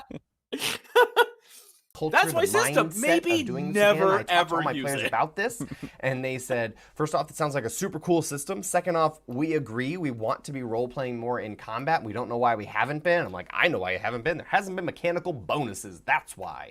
And so now there are mechanical bonuses. There's a reason to do so. So maybe we take the system away after, it's sort of like training wheels, right? Maybe we take it away after we've gotten in the habit of it. Maybe we leave it in. I don't know. But I have used it a couple times, both as a player and as a dungeon master. And I can say, I think it works. I personally, as a player, I don't feel very pressured every single turn to come up with something, but I feel like, oh, is there something I could come up with that could maybe get the little bonus, but also it would be super cool and neat. So I'm in the mindset as a player of trying to do it. And my players also, they have sort of done the same thing. Not all of them every single turn always are doing the description, but I don't know, probably 60-70% of the time in the first little bit that we've used this. And so I think that there is some substance to this. Hopefully this is something that is useful for you in your games. I wonder if this is the same, sort of the same problem that everybody else has about. I will say the video did give us ideas, at least. Yes. Right. I'm not going to use yours, unfortunately, because I don't think they're greatest. And they're going to cause more. Like, they just make it so that this is always going to be a thing regardless. Yeah. I don't know. It's just, I do understand and would view these as training wheels for children if they were like and I'm not trying to, I know, right, It like just I'm not sounds trying to funny. be that way, but it's quite literally like, oh, I'm gonna It's tell D&D Children Edition. yeah, I'm gonna tell my Yeah. child that if they role play, then they get better, they do better, right? Yeah. And then they go okay, and then it, and then it'll teach them to do that, and then slowly we, like he said, take the training wheels off and go, okay, no more do better, but maybe still role play, Mhm. right? Like, Yeah. yeah. Fight 2E is a brilliant RPG. Somehow the designer created a system that simulates frame data in the RPG. What? What? That's amazing. That's hilarious. I love oh my it. God. Reward roleplay with increased magical item spawn rates. I don't know, man. I agree there should be a reward or something there to make people go, nice. Ooh. I want to roleplay all the time, but Yeah. I feel like, like we've said, sometimes it's fine when we get to that point of we don't roleplay in the combat because we got to get through it, Yeah, because the role playing doesn't always the major parts where you role play are in the role playing segments. Yes. When you're in cities or talking to NPCs, not when Right. you're stabbing NPCs in the cities. And like, again, I appreciate the flair that people give their characters when they do things. Like Brogan will do it all the time with Zeke's spellcasting, and I always appreciate it because it's really cool, right? But he's not going to do that quite literally every single. Well, he might, because sometimes it takes a while to get to his turn, and then right. He wants to have that moment because he's doing the spell casting. That's basically all he does because he's a wizard, right? Yes. But like, and so I can understand him doing it every time because it makes it so that his turn feels longer, I think, than it is. But regardless, like, you're not gonna do it every time, most of the time, just because I feel like it's hard to just do that, Yeah, it is, because eventually you run out of shit to say. Yeah, exactly. Anyway, lack of flavor and role playing in the middle of combat. I'd be interested in seeing if this solution is something that could work for you at your table. So anyway, that's my narrative bonus system. I will there was a document that I read to my players to describe the problem and what I was doing to solve it. I can link that down in the description below for you to have and keep and save, so you don't have to watch this whole video again just to remember how something worked. Okay. Well, then, I closed that before, but now I gotta go back to it because I want to see this document, because I want to see what you said. What did you say to your people? Oh, it's a Google Doc. What did you say to your people? What did you say to your people? You show those other men. We'll show those men. You want some maggoty bread? The fuck was that, Jerry? I love that one. It's so good. Okay. Let's see. Anything here that he didn't say? Let's just see. I'll show you guys on the stream too if there's anything that stands out to you in the moment. Swing my sword. Bonus. Grasping my holy symbol is literally what he said in the video. Okay. Never mind. Okay. I like it is important to note there is no punishment for not engaging in this system, except that you're objectively worse than everybody else and you'll feel it. Yeah. Fucking hell. Anyway.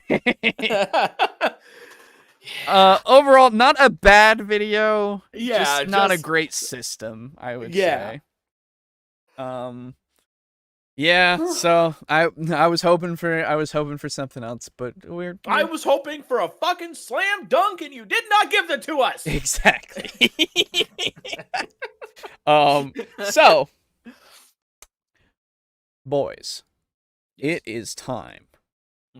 It is time for the middle segment, which is the shout out and shit talking. Yes. Well, we already do the shit talking. Okay. Yes, the system does sound like it will punish introverts. Absolutely, it does. That's what we were talking about, basically. So, shout out and chill talk. Let us go to the Patreon. Hey, Boo.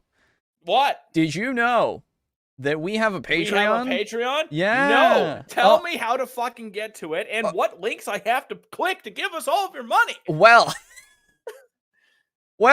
if you go on patreon.com and you go into that search bar and you type in TableTalk. I'm doing it right fucking now. Oh my god. Wait a minute. But Okay, now what? Okay, you have to go into the search bar and you have to click and type in TableTalk, not Table Talk, TableTalk, all together, one word. What the fuck is this thing? Okay.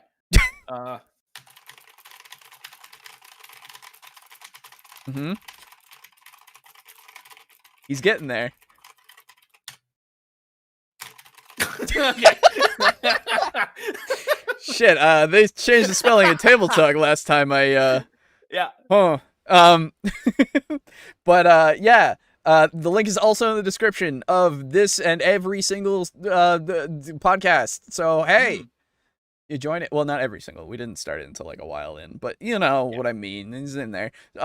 If you want to become a table flipper, and get your name shouted out, you can do that. So, without further ado, we did get a new one, and we will get to them when we get to their tier. Because tier 3s get shouted out first. Big shouts, of course. It is starting off, as always, Draco Kusagi, or Draco Kraken in the chat and in our Discord. Hello, sir. Thank you so much for your tier 3. It's very cool. Then we have Slazer, also is in the chat. I don't know if he still is, but hey, thank you so much. Very much. Then, of course, we have Steely, our original patron who climbed his way up the ladder of table flipping, and he's in that tier 3. Then we have Drake Cross, the tier 2. He's still pumping them up. Hey, there's Slays. He's in the chat. Cool. So, yeah, Drake Cross as well. That tier 2. Thank you so much. Really appreciate it. And then Mog Zero, tier 2 as well, has been in the chat, gave us that good idea of the +1s to all around, because everyone knows communism is the way. Yep. Seizing the means of production. So, thank you so much. New to the Patreon, Chris gave us that tier 1 table flipping. Thank you so much. $5 a month for that. Chris, our 8th patron. Thank you so much. Oh shit, my nurse got fucking murdered by a floating jellyfish. Nice. Like right in front of me. Didn't expect it. And go to therapy. And then Frozen Spaghetti with his tier 1. Thank you so much. Really appreciate it. Hope you continue to enjoy. And then last but not least, Kill Chrono. Thank you so much for that tier 1. It is you were in the chat. I don't know if you still are, but thank you. Yes. You all have been giving us money financially, and giving us money financially. Yeah, as opposed to giving us money like I don't want to grammatically. I don't want to talk about it. Okay. Okay. So, thanks so much to all of you. It's fucking insane every time when I look at this. So yeah. He never knows what to do. I don't know what to do. I really don't. All I can do is say thank you. The fucking crazy people. Appreciate you so much. Anyway, that is to say as well, that is not to say that I don't appreciate every single one of you who watches and likes and comments and all of that and subscribes. And who doesn't give us money. Yeah, exactly. You notice how I I heard your tone. I heard emphasis, your inflection there. Okay, good. Just making sure. But no, thank you so much to all of you out there. Yes. Appreciate it. Even the ones who don't give us money. God damn it. Of course, now is the part of the shilling where it is, hey, you want a t-shirt with our logo on it? You want a mask? You want a mug? You want a coaster? Nope, no coasters in this site, unfortunately. You want a phone case? You want a sticker? You want a magnet? You want a pin? You know, all that kind of stuff. Hey, go on to TeePublic. Go search us up. You can get the logo. Hopefully we'll get more designs soon. Hoping to get that nice stimulus check in at some point and actually pay artists. That would be cool. Yeah. But yeah, that's the hope. At least that's gonna be something that's coming because Yeah. I also had a fucking galaxy brain idea Oh.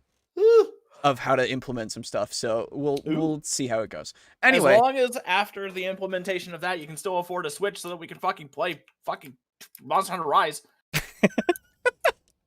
dude, Brogan really wants you to come along too. don't worry. I'll hopefully be there. Anyway, Okay. so yeah, you can go, the link is in the description. Go get a shirt, maybe. More stuff to come soon, hopefully. All right. So that is all of that. Thank you again. Hope you does the idea involve unicorns? No, it does not. Rise is getting a PC release, yes, but that'll be another year. Yeah, that's why we're like, fuck waiting, because we waited that long for Iceborne as well. Yes, don't want to do that shit again. Well, they don't. Yeah. I would be perfectly happy to, but I'll be a nice person and try to join them. Anyway, so, oh, another update as well. My PC, I called the place. They are 2 weeks behind on all of their stuff because of the bad Rona and all of that. And just, you know, I assume just all that. But yeah. So my PC will be coming next month, maybe, hopefully. Okay. We'll see how it goes. But hopefully that means faster rendering and all that stuff, and I can actually play video games again that like won't die. That'd be cool. But yeah, so that'll be coming, and hopefully it's all good. Yeah. Back in time for the next video. There you go, Mog. Hey. Nice. Also, you guys ought to make patches that I can add to my existing hoodies. Ooh, patches would be cool. Ooh. I'll see what I can do. I'll see what I can do with that. Oh, you'll see what he can do. I can't do anything. No, I'm just gonna sit here and drink orange juice.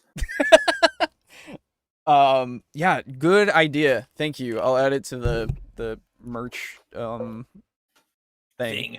Yeah. I don't even know you're gonna say thing. TXT. Anyway, so for the second video we have today, I stumbled across this. Oh. And careful, stumbling can be dangerous. It is dangerous. Do you remember Stumble Upon? No. Okay, cool. Never mind. Let's not talk about it. Okay. I never used it, but I know of it. Anyway, it was a site that you literally you would just click on the button that was like Stumble, and you would get random content. What the basically. fuck was that? That's the video. That's the intro. Yeah. Oh, good. This sounds like such high quality. Yeah, the audio for the intro is not great, but his first point. So this is 5 biggest problem. Sorry, I put the emphasis wrong. 5 biggest problems in D&D 5th edition. This is brought to us by Jetpack 7. And is that the sound of his jetpack? I guess it's just the intro thing. I don't know. But from what I remember seeing, because I watched a couple of snippets of his a couple of other videos, and they were fine. You know, they didn't seem like anything to comment on before because they didn't really like go over anything that was like egregious. Well, not egregious, but just like anything that was more stating something as fact when it doesn't need to be, and also just like other things. I don't know. Yeah.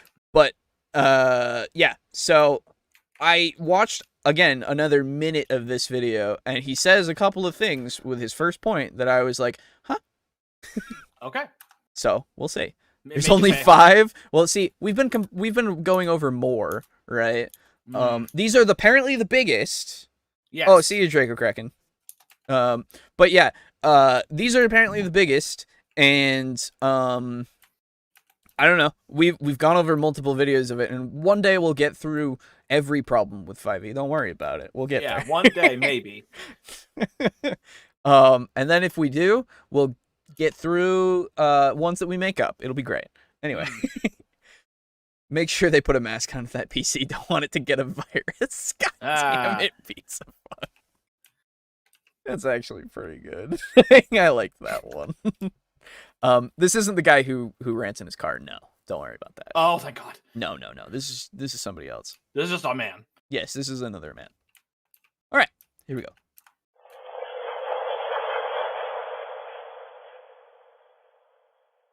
Hello players and GMs, I am Reese, and welcome to the Hello, first Reese. video in Jetpack 7's Solving D&D series. Now let me preface by saying that I love D&D. I've played a lot of D&D, I've run a lot of D&D, and I will continue to play and run D&D probably for the rest of my life. But there are problems that I run into while I'm playing or while I'm trying to play that I still run into today. So in the Solving D&D series, we are going to take a look at what are, in my opinion, the 5 biggest problems in Dungeons and Dragons. So Okay, I forgot that he said that this was a series. So now we have some stuff to go through at some point. This is gonna be a whole apparently. series of videos. Ooh. for this very first video, we are just going to take a look at what are those 5 problems. And then in later videos, we'll take a look much deeper into those problems individually and figure out how we can solve them. Some of them have more general solutions, other ones you kind of have to just get down into the nitty-gritty and really crunch some numbers. But let's go ahead and get started by looking at what are the 5 biggest problems in D&D. Number 5, lack of rules for out of combat. As we know, Dungeons & Dragons in all of its editions, not just in 5e, focuses largely on in-combat rules because that's where most of it comes in. That's where you're going to be seeing most of the action in Dungeons & Dragons. It just makes sense. But if you're like me, you play with a bunch of people who really, really enjoy the role-playing aspect. So that means a lot of the time you find yourselves in a position where you need to be able to do out-of-combat stuff. And if you're GMing it, sometimes that can become difficult. I currently am running an urban setting, very low combat campaign, and let me tell you, it's hard. There are a lot of situations where I have found myself just kind of having to sit and think about what the ruling should be or how the NPCs would react or how certain decisions that my players make would affect the world. And even though I consider myself an experienced GM who's pretty good at rolling with the punches, there are occasionally times when I wish I had sort of a reference. I wish I had something to go off of that someone more experienced than myself had already written. For example, let's say that you're So before we get to the for example, I agree that that there should be more rules that you can at least reference. We've gone over that before. Like they've gotten rid of so many things, like crafting. Hey, I would also say, hey, past editions exist. Yeah. We can look into those and get those rules. Now I know this isn't bolstering 5e, right? Yeah. But some of the examples that he gave were like, how does a specific NPC react to this? Yeah, that's a And little weird. I'm like, wait a minute. So you need a rule of how an NPC is going to react to a situation? Yeah, that's all roleplay. That sounds like roleplay. That sounds like you have to understand what your NPC is going to think, right? Yeah. Like that sounds like that. Is that Five more. Once we get 6e, we can prop up 5e as a superior edition like 4e. Yes, on number 5. Yes. So yeah, overall I agree. Yes. Maybe It's kind not of a strange for, way to put that. Yeah, maybe not for every single thing that you've said yet, but yeah. 4e has a lot of non-combat supports in its system. It had crafting skill challenges similar to clocks from blades in the dark and lots of utility powers. Sure, I'm sure it did. 5e does not. Which is a shame. Yep. I mean, skill challenges are something that you don't need you just make a skill challenge, right? Like that's easy enough. You just go, if you get this, and then You win. You complete the challenge. Or hey, multiple people are in the same room doing things to like search it. How are you searching it? Okay, you're gonna do this with actual search of this. Oh, you're gonna try to detect magic throughout with your like looking around and try to figure out things with that. You found some books and you're trying to decipher a cipher. Use your decipher check. Right? Yeah, like, right. Yeah, but you know what I mean. And then Use your brain. Use your right. pointed brain. And like each of your things, if you do it, if you each of your successes adds to the pool, and if you all succeed enough, hey, we did it, right? You beat the skill challenge. Yes. Stuff like that, which is really easy to just do. I don't know. I don't know if we like. It feels more like something that was made, or that feels like something that you don't need to worry about a rule for, like, because that's something you set yourself of, like, this many successes means that you succeed, right? Yeah. It doesn't need to be a moderate. I guess it wouldn't be harmful to have a table that goes, if you want a moderate success level challenge thing, then you want maybe 5 options with 3 successes, right? Or like you want a hard one, you have to get 4 of them or 5 of them, right? Like do something like that. That would be helpful, I guess, but I don't know if it's necessary. Yeah. Like crafting. Yeah, I know. That's what? No. Fucking anyway. Who needs it?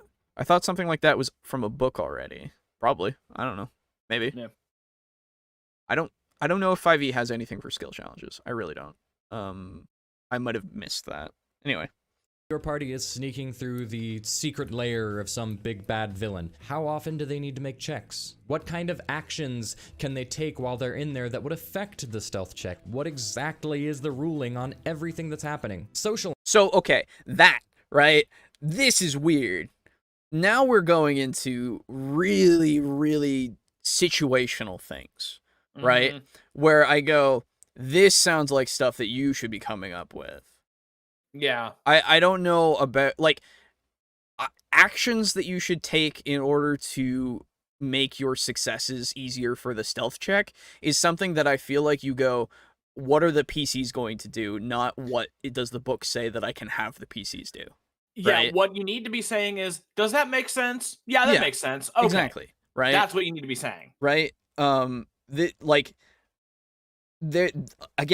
are things that I would like rules for in 5e, but I don't know about this one there, bud. We'll see. Yeah. We'll see.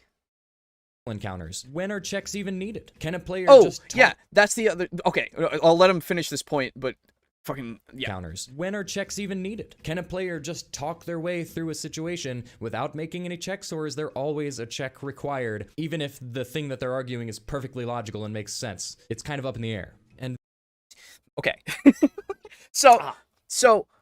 Yes! Whatever you want that to be. That doesn't need a rolling. Yeah. If you want it how many checks in a certain situation is totally up to you. Yeah. That is not something you need the book to tell. I don't need Wizards of the Coast. I don't need I don't remember Mike Merles himself to tell me, oh yeah, for every social encounter you should have at least 3 checks. No, I don't need that. What I don't think anyone needs that. And okay, the fair people enough. on Reddit and Twitter sure do. So, fair enough. There are some people who might need that, but I don't know about it being. I think it's more that gets covered by how are you running this encounter. Right? Yeah. Because I don't think a ruling is going to give you exact specific, rules for something like that. I think there needs to be some sort of way that you, extrapolation of the rules themselves is something that is important as a DM. I think that this falls under that category because it's not a specific ruling. It is quite literally, again, how do you run your game? Yeah. You whatever you extrapolate from what you've read, that's how many skill checks they have to do, right? If they even need to do skill checks at all in that situation when they're arguing something perfectly logical. If you go into that situation and go, yeah, everything they're saying makes sense, and they are really hammering this into this guy who is totally would be for this. Yeah. If that is going through your mind, I don't think there needs to be a check. Yeah. And again, I think I understand that some people need that little bit of a boost, but again, I think you can extrapolate that from, hey, this is how this works. Like, literally when it says the skill, it's very basic, I know, but the skill for persuasion and all of that, and like talking about role playing, all of that is just like, this is how this is done, and then you can extrapolate from that. Okay, if we're in a situation where we are talking a lot and they give me a good argument, then I don't need them to roll a persuasion if they quite literally spell it out for me, right? Yeah. Like, if they go on a 5-minute, like, talk with this NPC, I feel like they can, yup, as long as it makes sense, right? Mm-hmm. If they're just saying random shit for 5 minutes to distract them or something, then, like, obviously, maybe that'll just be what that's for. I don't know. Like, it's the context matters, and what you extrapolate as a DM matters overall. And I think, honestly, a lot more people need to realize that they are smarter than they think. Like, I believe in so many people that are DMing out there that are going, I really need a rule to tell me how many checks I need in a social encounter. No, man, you don't. Really don't. You don't. You really don't. You are smart. You it might help a figure that little out. bit, but you don't need it. It might give you a baseline, sure. But at that point, just go to a video and ask somebody there. I know it should be in the book, and I'm not saying that it's a good thing that it's not. I'm just saying I don't know if it needs to be. Yeah, just because it's not doesn't mean you're just completely bound Helpless, by it. right? And yeah. Anyway. Then there's Charm Person. And if you've ever run a game where a player succeeds in charming an NPC, then you know the struggle here. Charm Person has this really miraculous way of exposing all of the gray area in out-of-combat rulings, because suddenly you now have to roleplay a creature that used to be hostile or neutral to a player character as now friendly to that player character. Quick hypothetical. The party is investigating the front for a thieves guild. It's run as a business, we'll say. So they go into this business, they knock on the door, and the person who opens the door knows immediately that this is a group of individuals investigating the thieves guild. So that NPC is hostile to the party. One of the party members casts Charm Person, the person fails, so now they're friendly to the party. How do they react? Do they just let them in, or do they just politely kind of usher them away? Now they're not trying to fight them, they're just like, hey, you can't be here. So obviously, it could go either way. I was gonna say, how are you gonna make this person... Okay, so, in that situation, personally, what I would do is go, literally the only one who is technically friends with that person is the person who casts the spell. Or stuff, right? So, they are more... They're nicer to the friend. That person. Yeah, that person. And so at that point they go, hey man, you probably, sorry, but I can't let you in if you're with them. Yeah, I like you, and this is why I'm doing it, but you need to get out of here. Yeah, Otherwise, you gotta these go. Guys in here, they don't like anybody. Yeah, you need to get out of here, man. You gotta go, man. Like, if you want to come in, we can talk about it, but you gotta get these guys out of here, okay? Yeah. Like, and like, or you could even go, all right, so I know I'm kind of going against what my boss is saying by doing this, but you guys, you gotta, like, get out of here. Just go. Yeah. Just all of you need to get out of here. Otherwise, you're gonna die. Right? You're just gonna die. It's just, that's everybody how it in is. here is a dick. I'm not. I'm giving you a chance, and I'm only giving your friends a chance because you're with them. Yeah. But you gotta go. All right.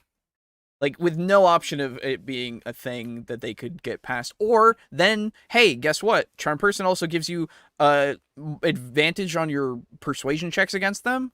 So then they go and they make their persuasion check against him, and he goes, all right, okay. I mean, I guess when you put it that way, okay, yeah, go around back. I'll let you in there, okay? So they don't see you. Just be quiet. You got right, or they fail it and they go, nah, man, sorry, you just gotta go. You just gotta get out of here. I'm sorry. Like, I can't do. My hands are tied. My hands are literally tied. It might look like my hands are not tied in front of you, they are actually, in but fact, tied. they are so tight. So Like, I can't even fucking move them, man. right, exactly.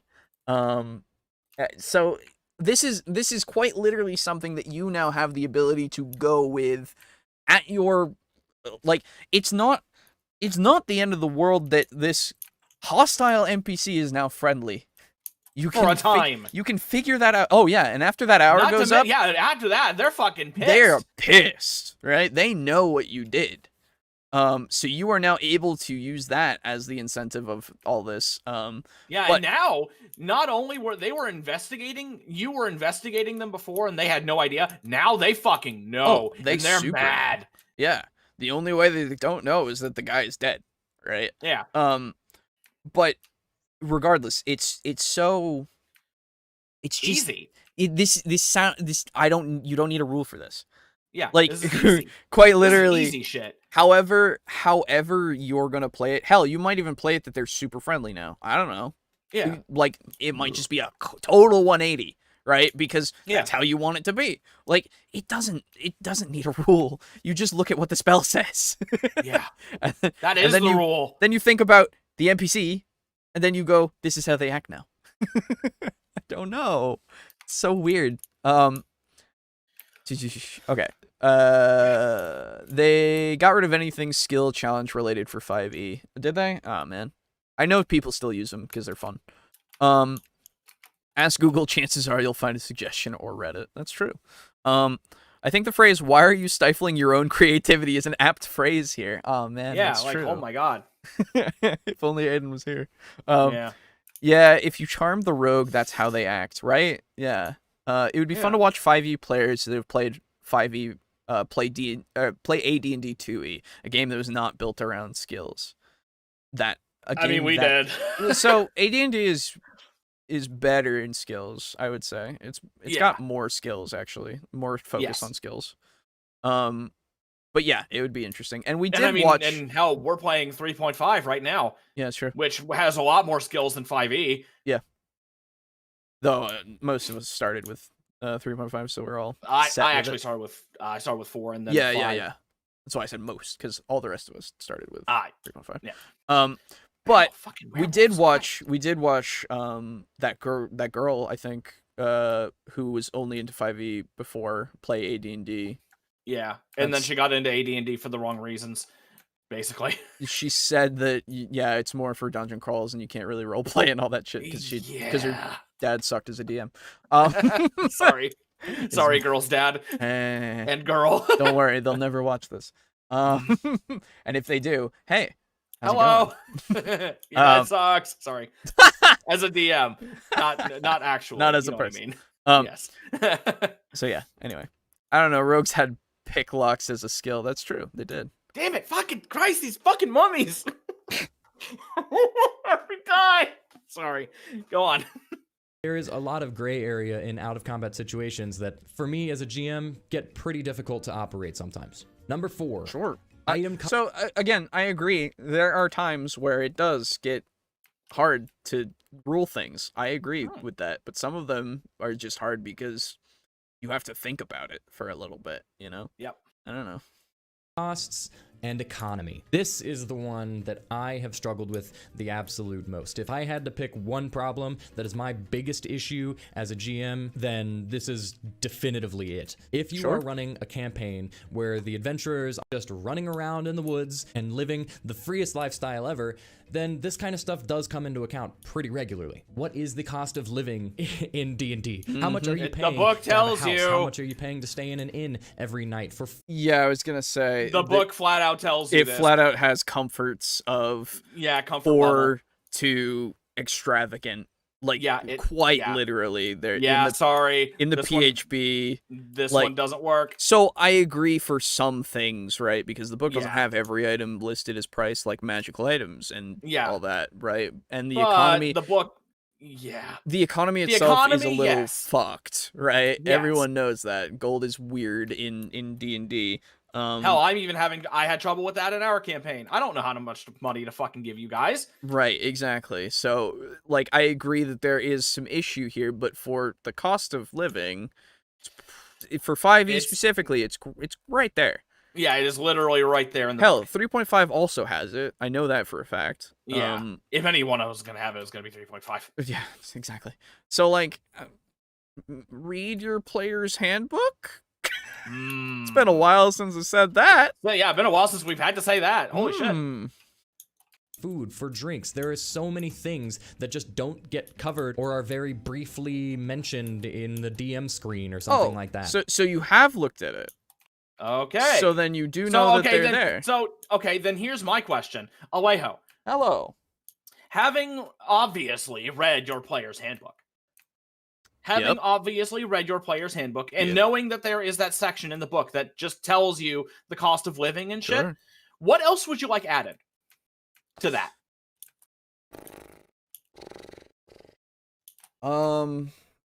Like maybe average days wages for certain kinds of workers? That could be useful. So there is, you can extrapolate a little bit from that actually, because there are hirelings and stuff in that. That's true. So you can kind of figure out a kind of cost of living. I mean, there's also the cabs basically, like a cabs? a coach that's in a city. Stagecoach. Right. There's a coach that's in a city, and then there's coach that's across. I think there's also a coach that's across like different cities. The land. Continental. Cross continental. There you go. Trains. Train. But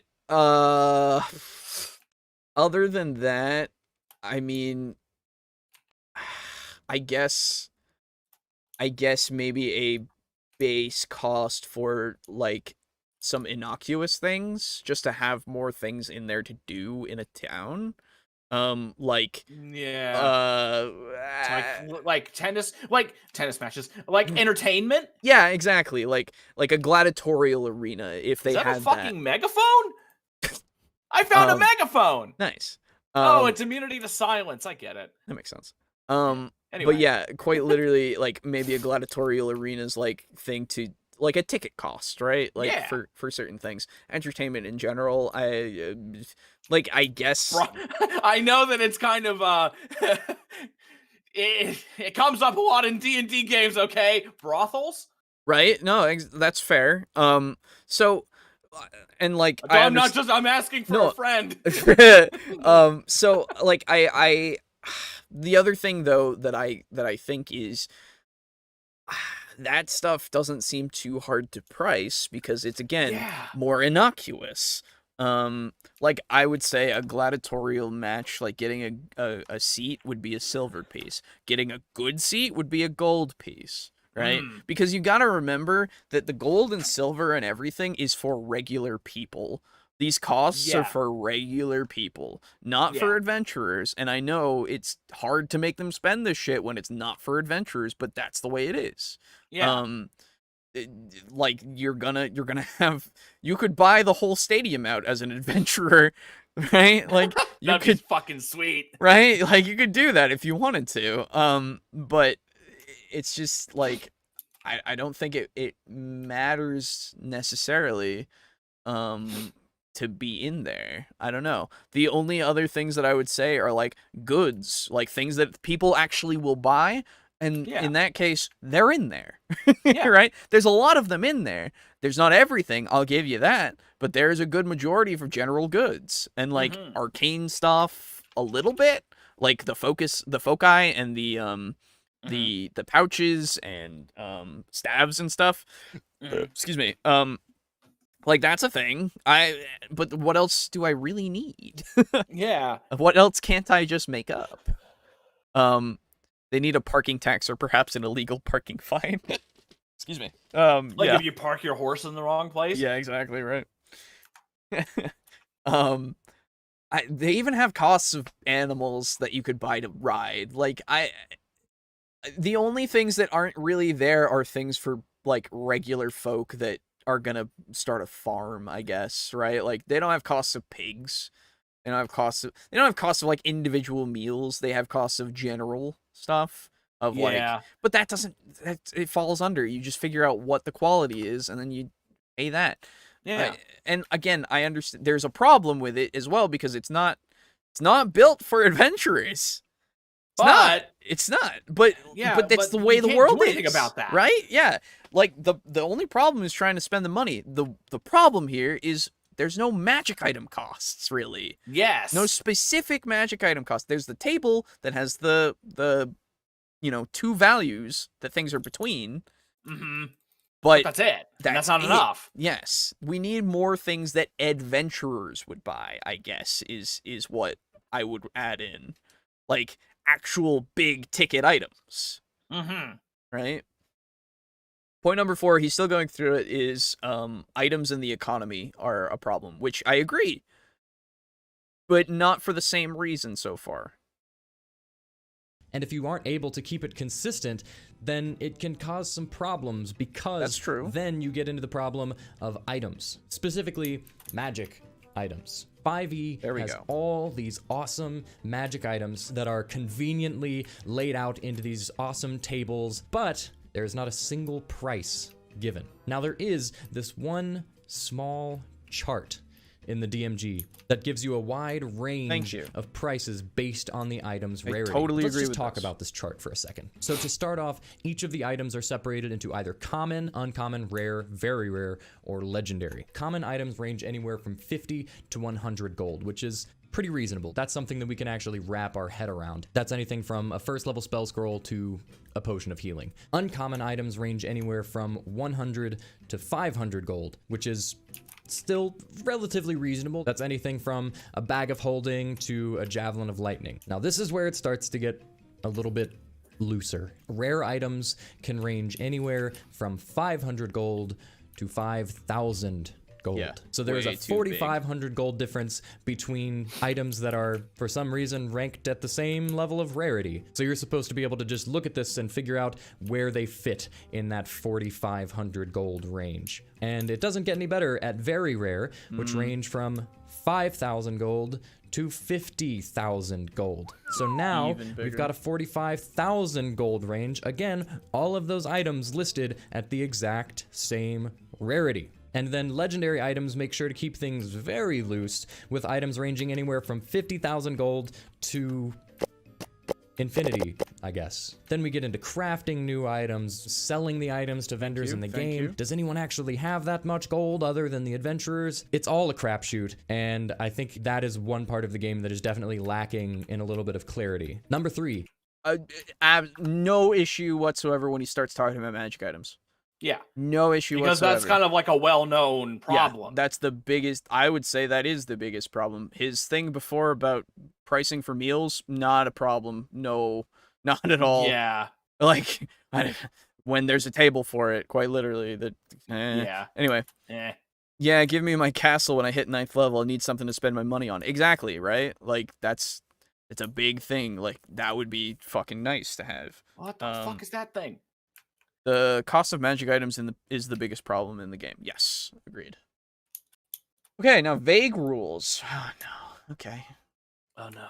Vague rules. This is a vague Now, point. I think this one can be considered also a good thing about 5th edition, Okay. but it can also cause a good number of problems. So 5th edition is very DM reliant. What that means is that it relies heavily on the GM to make the calls and decide how things should be ruled in that moment. And for some people, that might be an awesome thing. That might be exactly what they want. A lot of people really want to just be able to run the game how they want to run the game, not being too beholden to a specific rule set. However, some people want to play in a game that is very beholden to a rule set because it makes it feel more consistent. It makes it feel more fair. No matter how good of a GM they are, people are going to make mistakes. And when you're making up a ruling on the spot, it's going to interfere with a bit of consistency and it's going to be difficult to maintain. It can. It what? Can do that. It can make it harder to stay consistent. Sure. Can. It's not going to. Hey, Steely. Hello. Like, okay. So, let's... Now, how is this the biggest problem when it doesn't affect some people? Yeah. I would think a problem extends to all, right? So I know for a fact, yes, 5e is very vague. Sure. That's fair enough, and it does allow a lot of freedom for your DMs if they, want to do things. That's fine. I don't think that it means that it's hard to stay consistent. That doesn't correlate with me at all, because you then go, my ruling is my ruling that I just made. And then that's consistently the ruling that I will use. If it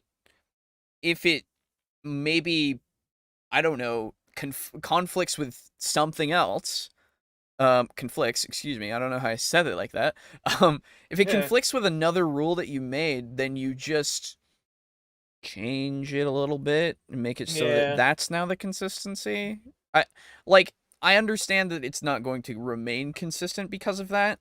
Okay, that's unfortunate for a little while, but I feel like we can still make it work easily. Yeah. I don't know.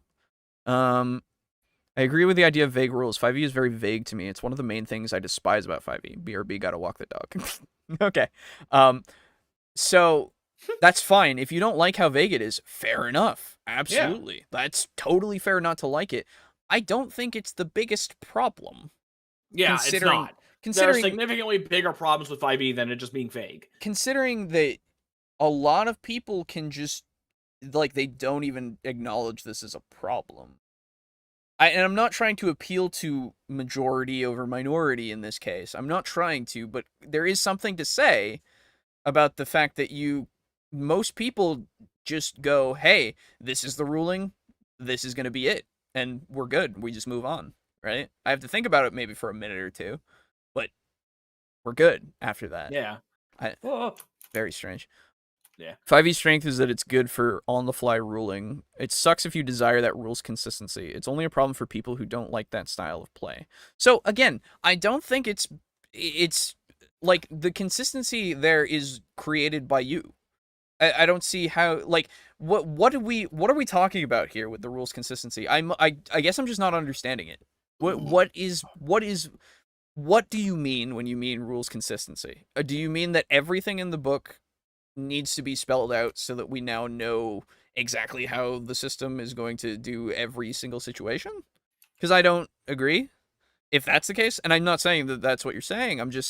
I don't understand what we're talking about here. I need this defined, please. Yeah. I'm trying real hard, because it doesn't seem like it's gonna be a problem if I don't, I guess, understand it.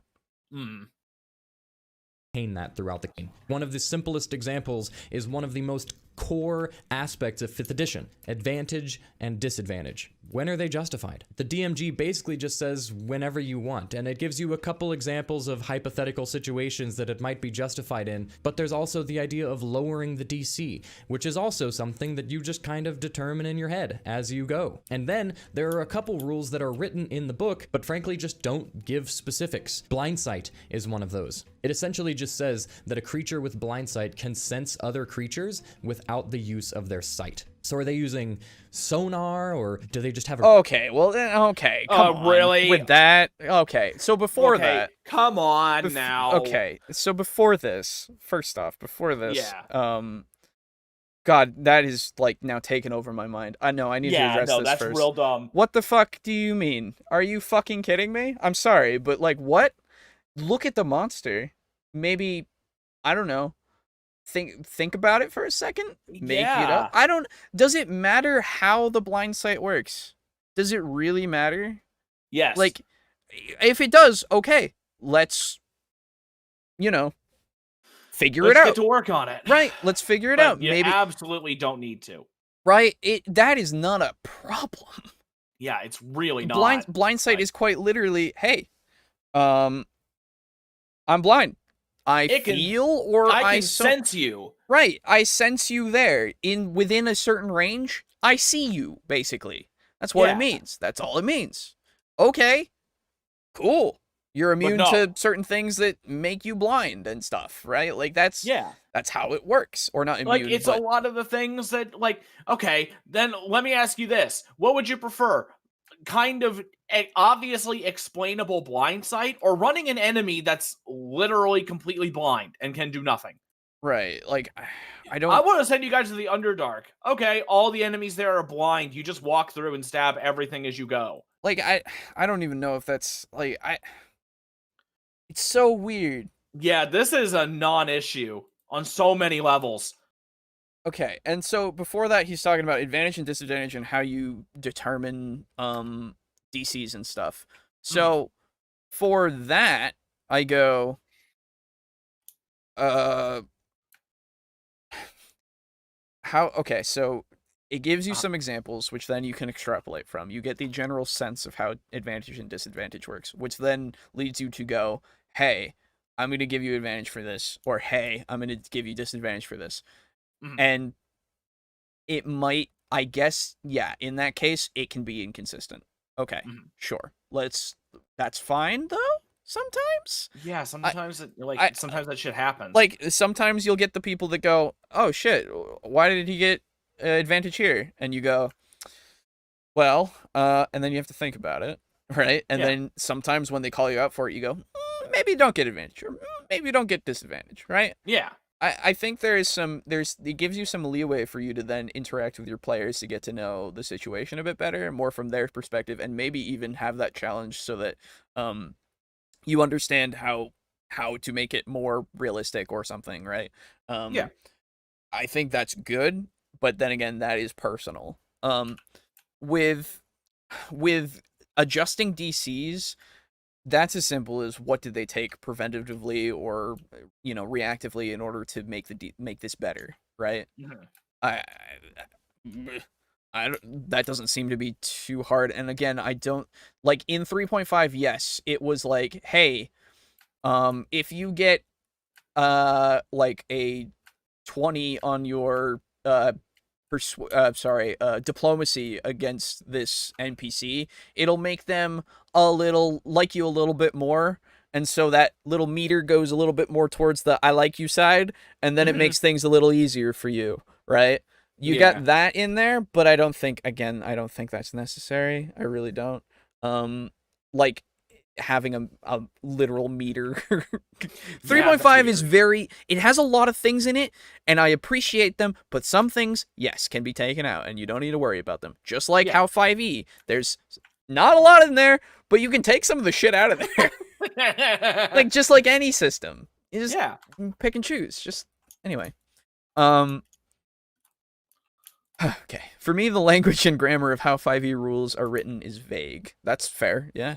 Yeah, absolutely. I think that's the point. I think that's the point of it. I think some of the problems with the vagueness of 5e might be because it's assumed you have real life reference. Blindsight, maybe watch Daredevil. Sure. This is the thing. I don't think so. Like, you don't need to look at something else in order to understand D&D. I really don't think so. I don't think that is necessary at all. I think it's so easy for you to go... Excuse me, blessings. It's so easy for you to go, hey, this enemy that I have that has blind sight is flying and does not land. It must have some sort of sonar, or it feels vibrations somehow in the air, like any of that kind of thing. Or, hey, this monster is on the ground all the time. It in fact digs and it has blind sight. Oh, then it uses vibrations, right? Yes. Like, you can extrapolate again on how these things work. I'm gonna find a monster now. Hold up. Okay. Good night, Pizza Funk. Get out of here, big bastard. No, I'm just joking. Blind sight monsters 5e. Why did this open up a preference for my searches? That's weird. Okay, I just want to... Okay, weird. 5e monster blind sight. See that? Okay, they didn't do it that time. Category blind sight, sure. That'll work. Jesus, it's not. That's not. That didn't give me anything. Cool. Um. What's this? Without looking, bats and dark mantle. Okay, I'll look at a dark mantle. Dark mantle.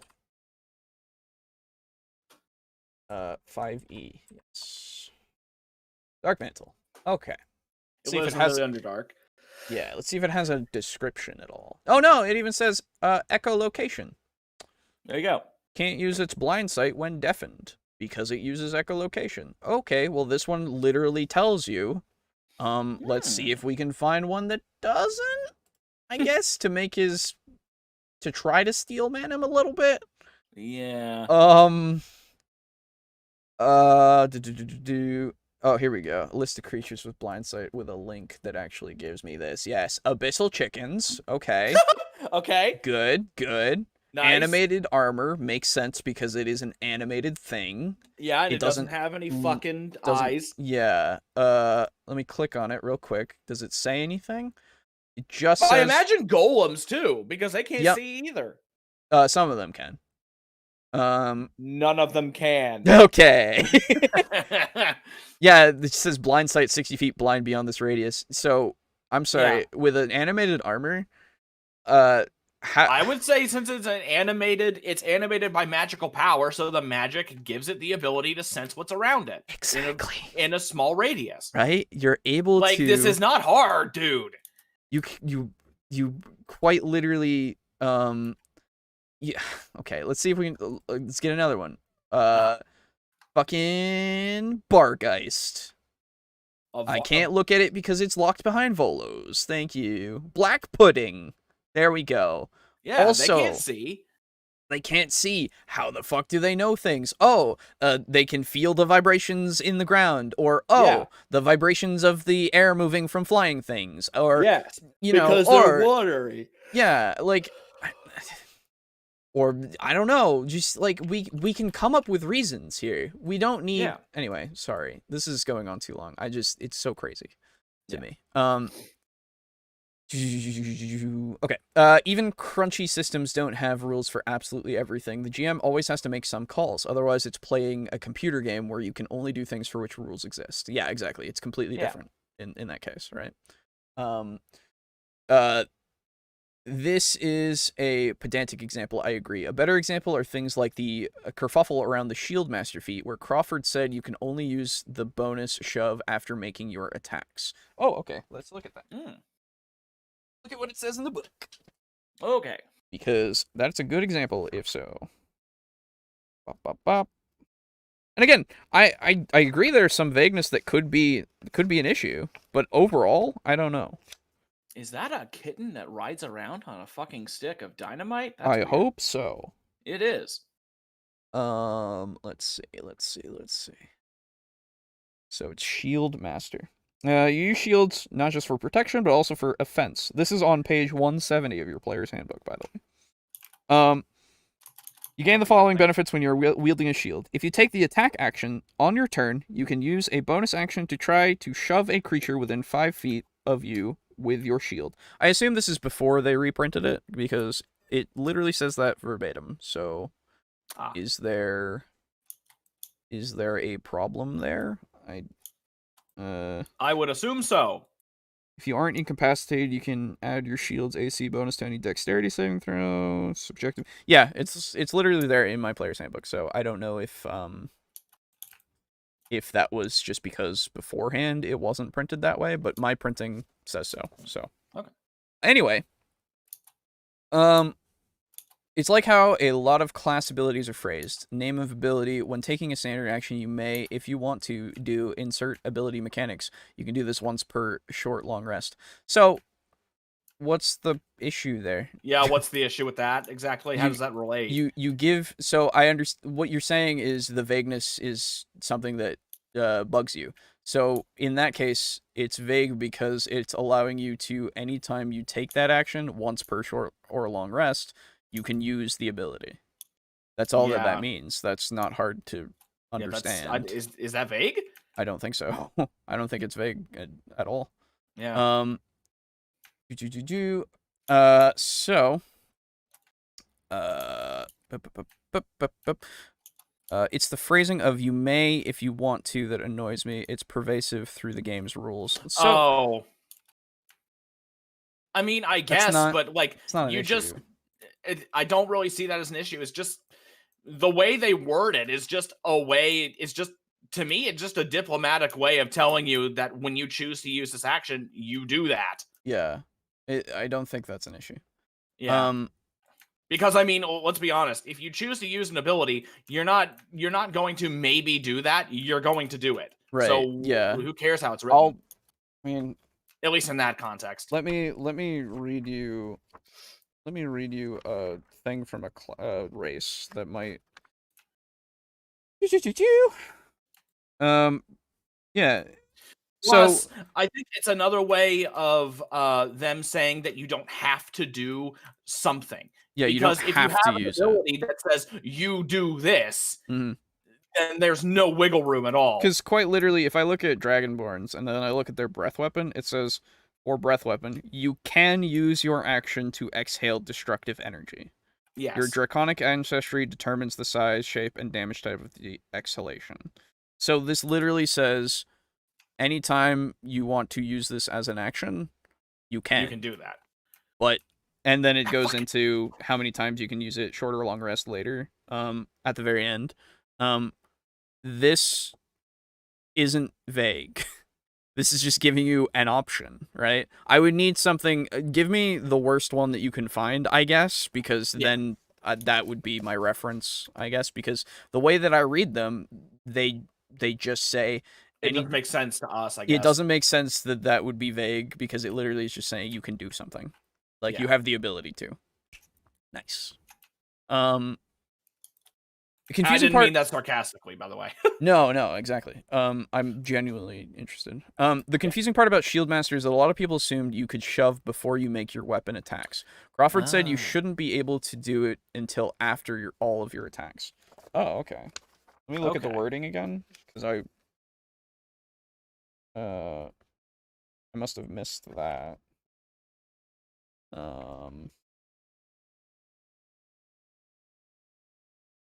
Where the fuck is feet there?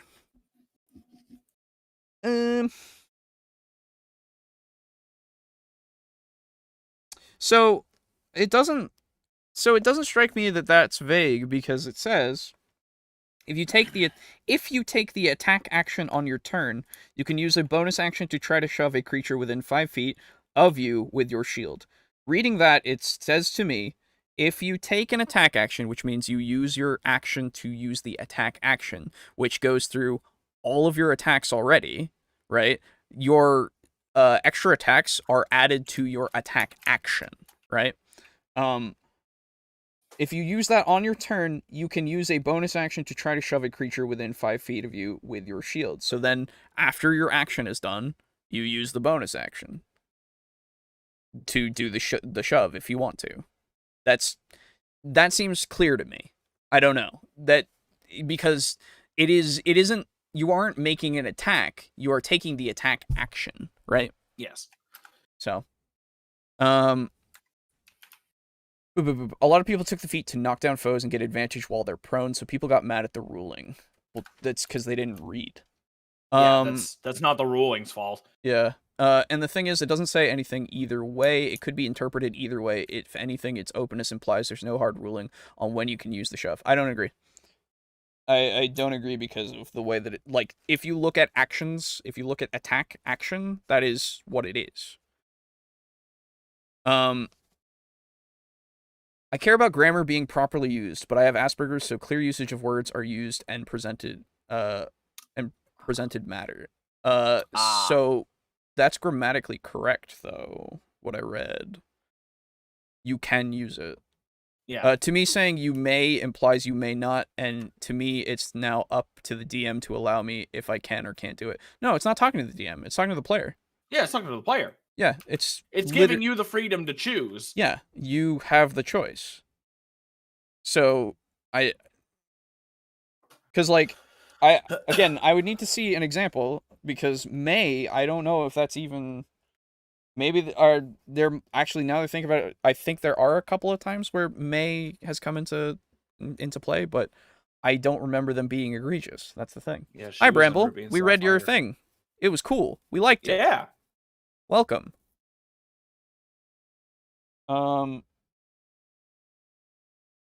Yeah, I'm seeing you can.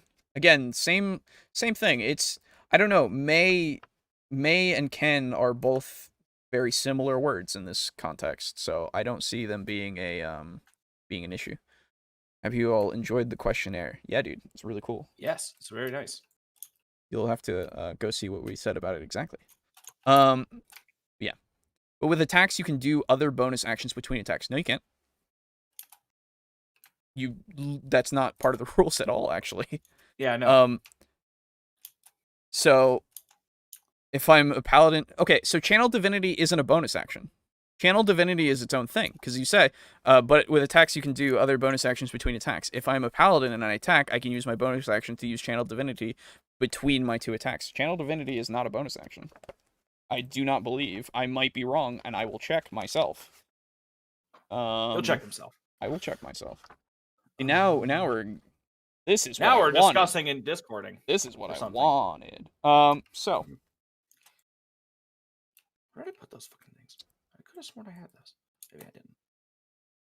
So it says, Channel Divinity. Your oath allows you to channel divine energy to fuel magical effects. Each Channel Divinity option provided by your oath explains how to use it. When you use your Channel Divinity, you choose the option to use. You must then finish a short or long rest to use your Channel Divinity again. Some require blah. Let's go to an oath. Some require blah? Some require blah. Here we go. These say as an action, as an action. Let's continue. I'm looking at Oath of Devotion on page 86. So those say as an action. After that, we have Channel Divinity here with 87. You can use your Channel Divinity to invoke primeval forces to ensnare a foe as an action. You can use your Channel Divinity to utter ancient words as an action. Oath of Vengeance later continues into 88 as an action. Here we go. Vow of Enmity. As a bonus action, you can utter a vow of enmity against a creature you can see within 10 feet of you, using your Channel Divinity. You gain advantage on attack rolls against the creature for 1 minute, or until it drops to 0 hit points or falls unconscious. So, this one doesn't have a restriction to you doing it after an attack, or sorry, after an action. A bonus action can be used at any point unless, of course, the thing that you're using for the bonus action literally says you can't do it until after an attack action, like what Shieldmaster says. This one says, just as a bonus action, you can do it. But that's the thing. People seem to think that you are allowed to do whatever between an attack action. No. That's not how you go through the entire attack action, and then you can use another action, bonus action, or thing, right? Yes. For some, I know there are some things that allow you to. There's nothing that gives you a free action anymore. So there's nothing that you can do that just is in between. Bonus actions are a completely separate thing to attack actions, excuse me. So it's just, this is literally just how the rules are. That's the only issue that people have with it, that they didn't read the rules. Or at least didn't understand them. Anyway. So if that does that make more sense? I think you can move in between attacks, or maybe that's just how my group does it. Yes. Oh, you can move between attacks. Moving is fine. Moving is totally different for some reason. I don't know why, but it is.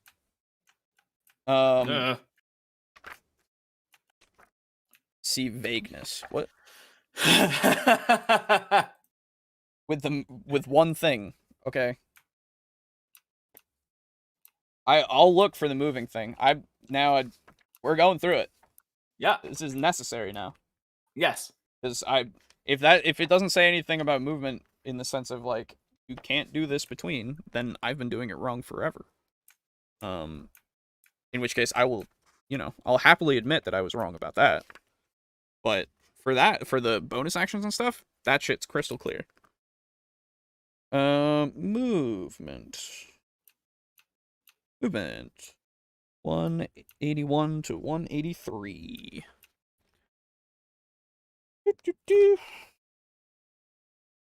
181. I've always run it as people can do whatever between attacks as long as they take no other regular actions. I don't think there's any stipulations about not being able to take bonus actions. So how you run it, that's fine. You run it however you want to. That's different. Literally, when you take your action is the continuous thing for that thing, right? The attack action is what you're taking when you attack. So you are quite literally committing to your full attack action in order to use your attacks, right? So sneaking in a bonus action in the middle and then doing the rest of your action, that doesn't make sense. Yeah, that's not how you do it. That's not how that works. But again, if you run it that way, and if you run it that way, it's totally fine. But Absolutely. at least rules as written, that's not how it's. Yeah, and the fact that people, I don't know how they're getting this. This is where Pathfinder 2E's 3-action economy is better. I agree. Oh, absolutely. Yes, absolutely. Oh, it's a million times better. Absolutely. But these issues seem to be more with the fact that people don't understand how the rules work. Rather than the rules being bad or vague. So let me find specifically actions as well, and then we'll get to movement. If there is a way for me to find specifically actions, because I don't remember where it is. So let's look in the index. Action 189. There we go. It was after movement. Okay, so we'll go to movement first. Let me just mark this for me. There we are. Okay. So. Oh, it even says in here. Here we go. Your turn. On your turn, you can move a distance up to your speed and take one action. You decide whether to move first or take your action first. Your speed, sometimes called your walking speed, is noted on your character sheet. The most common actions you can take are described in the actions and combat section later in this chapter. You can forego everything if you want and take dodge or readied. Bonus actions. You take only one bonus action on your turn, so you must choose which bonus action to use. You choose when to take a bonus action during your turn, unless the bonus... Here we go. This is something that's very important. You choose when to take a bonus action during your turn, unless the bonus action's timing is specified, and anything that deprives you of your ability to take actions also prevents you from taking bonus actions. And I would say Shield Mastered is very specified because if we go later in the chapter, actions in combat. When you take your action on your turn, you can take one of the actions presented here. An action you gain from your class or a special feature, or an action that you improvise. Many monsters have action options. When you describe an action not detailed elsewhere in the rules, the DM tells you whether that action is possible and what kind of roll you need to make, if any, to determine success or failure. So these are the actions that you take. Attack, cast a spell, dash, disengage, dodge, help, hide, ready, search, use an object. These are the ones listed, of course. There might be more, of course. But attack is... the most common action to take in combat is the attack action. Whether you are swinging a sword, firing an arrow from a bow, or brawling with your fists. With this action, you make a one melee or ranged attack. See the making an attack section for the rules. Certain features, such as the extra attack feature of the fighter, allow you to make more than one attack with this action. That's 192. Making an attack... So, it says, for making an attack specifically as well, because this is also important, you choose a target, You determine the modifiers, and then you resolve the attack. That's your whole attack action, right? And so if you are taking the attack action, like splitting, you can split the attacks between multiple things, but it doesn't say that you can use it between the attack action. And it doesn't say you can't as well, fair enough, but I wouldn't ever think that you can just use another action type in the middle of an action, right? Yeah, that's the thing. That's the Like, only once thing. the action has been completed, Then you can then use... you can. Yeah, then you can use unless the bonus. you have, unless there's some other outside factor that allows you to do it. Normally, I would say no. Exactly. Now movement in between attacks is a whole different beast. Is completely... I don't see it being a thing that you can actually technically do in 5e. Because as far as what I've said, it says you can either move...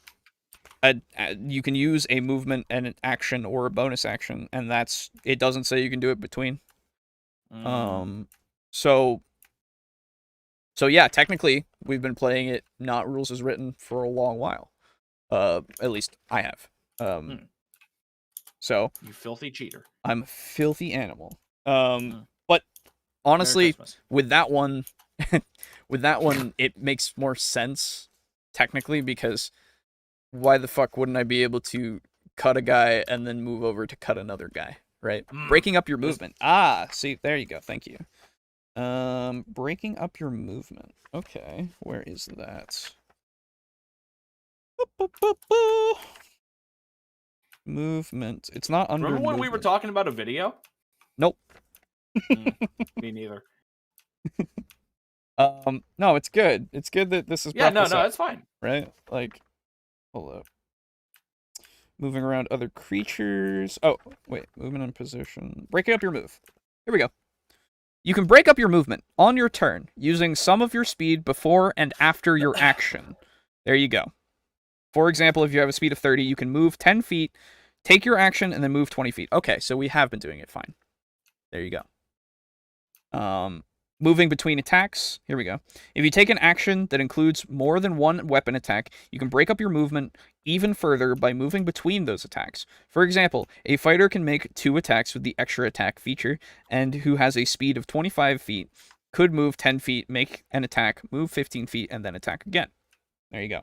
So, that is specifically stated. So this is the thing. This also sets the precedent of if it's not specifically stated, then why would you be able to do it in certain cases, right? Yeah. Thank you, Mog. So going back here, I've always run it so people can do... Right, you said that.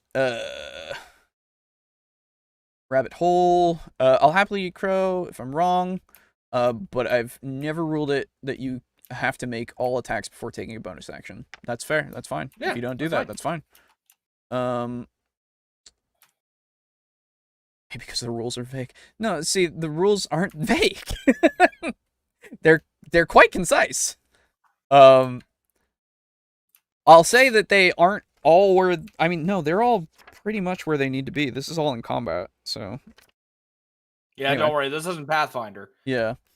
Yeah, formatting's fine.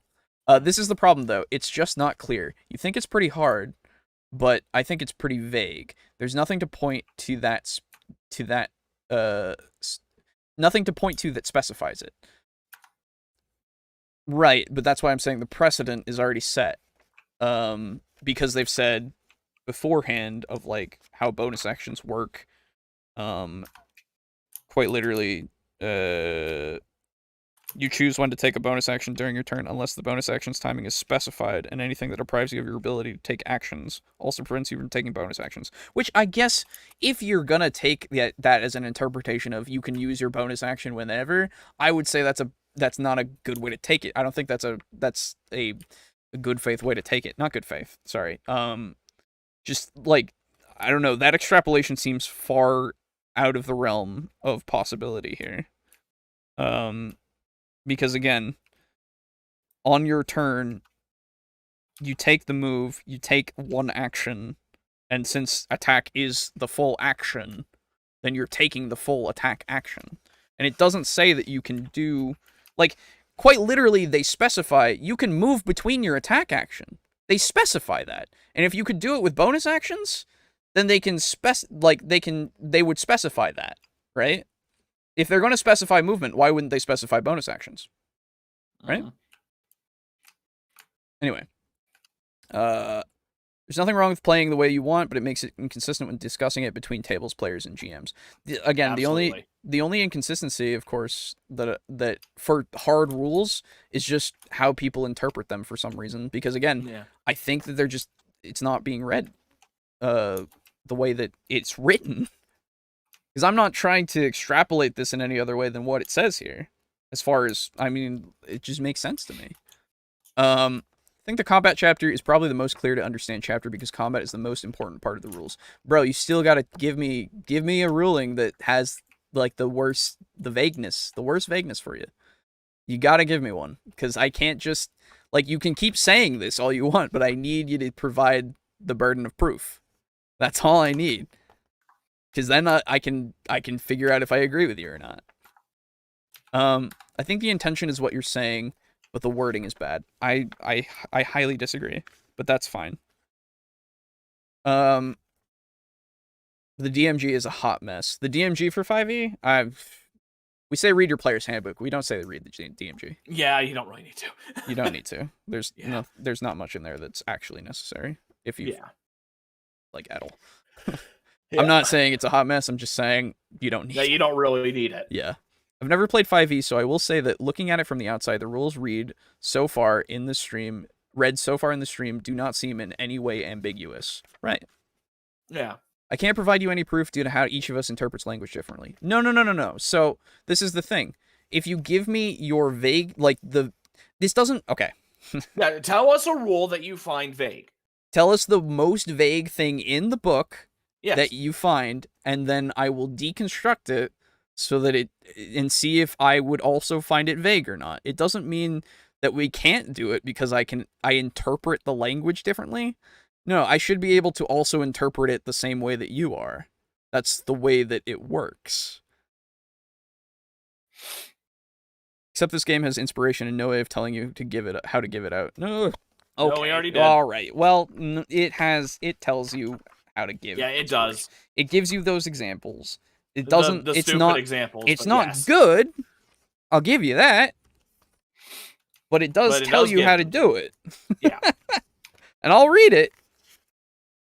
And hell, this might actually be where I'm wrong, because I wouldn't be surprised if I'm wrong about this. Because we never give it out. We never use it. Yeah, because we don't look at it enough.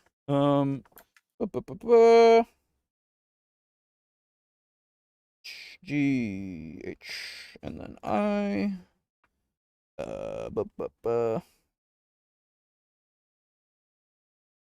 I while I was looking for it, almost forgot what the word was. That's how much I don't fucking use it. Yeah, that's how little we give a shit about it. Yeah. Usually. Okay, here we go. Gaining inspiration. Your DM can choose to give you inspiration for a variety of reasons. Typically, DMs award it when you play out your personality traits, give in to the drawbacks presented by a flaw or bond, and otherwise portray your character in a compelling way. Your DM will tell you how you can earn inspiration in the game. You either have inspiration or you don't. You can't stockpile multiple inspirations for later use. So it literally, yes. It just flat out tells you. This tells you, and what I'll meet you halfway. I'll meet you halfway here. Your DM will tell you how you can earn inspiration in the game is vague for that reason that the DM determines how to give you inspiration, because this isn't hard and set.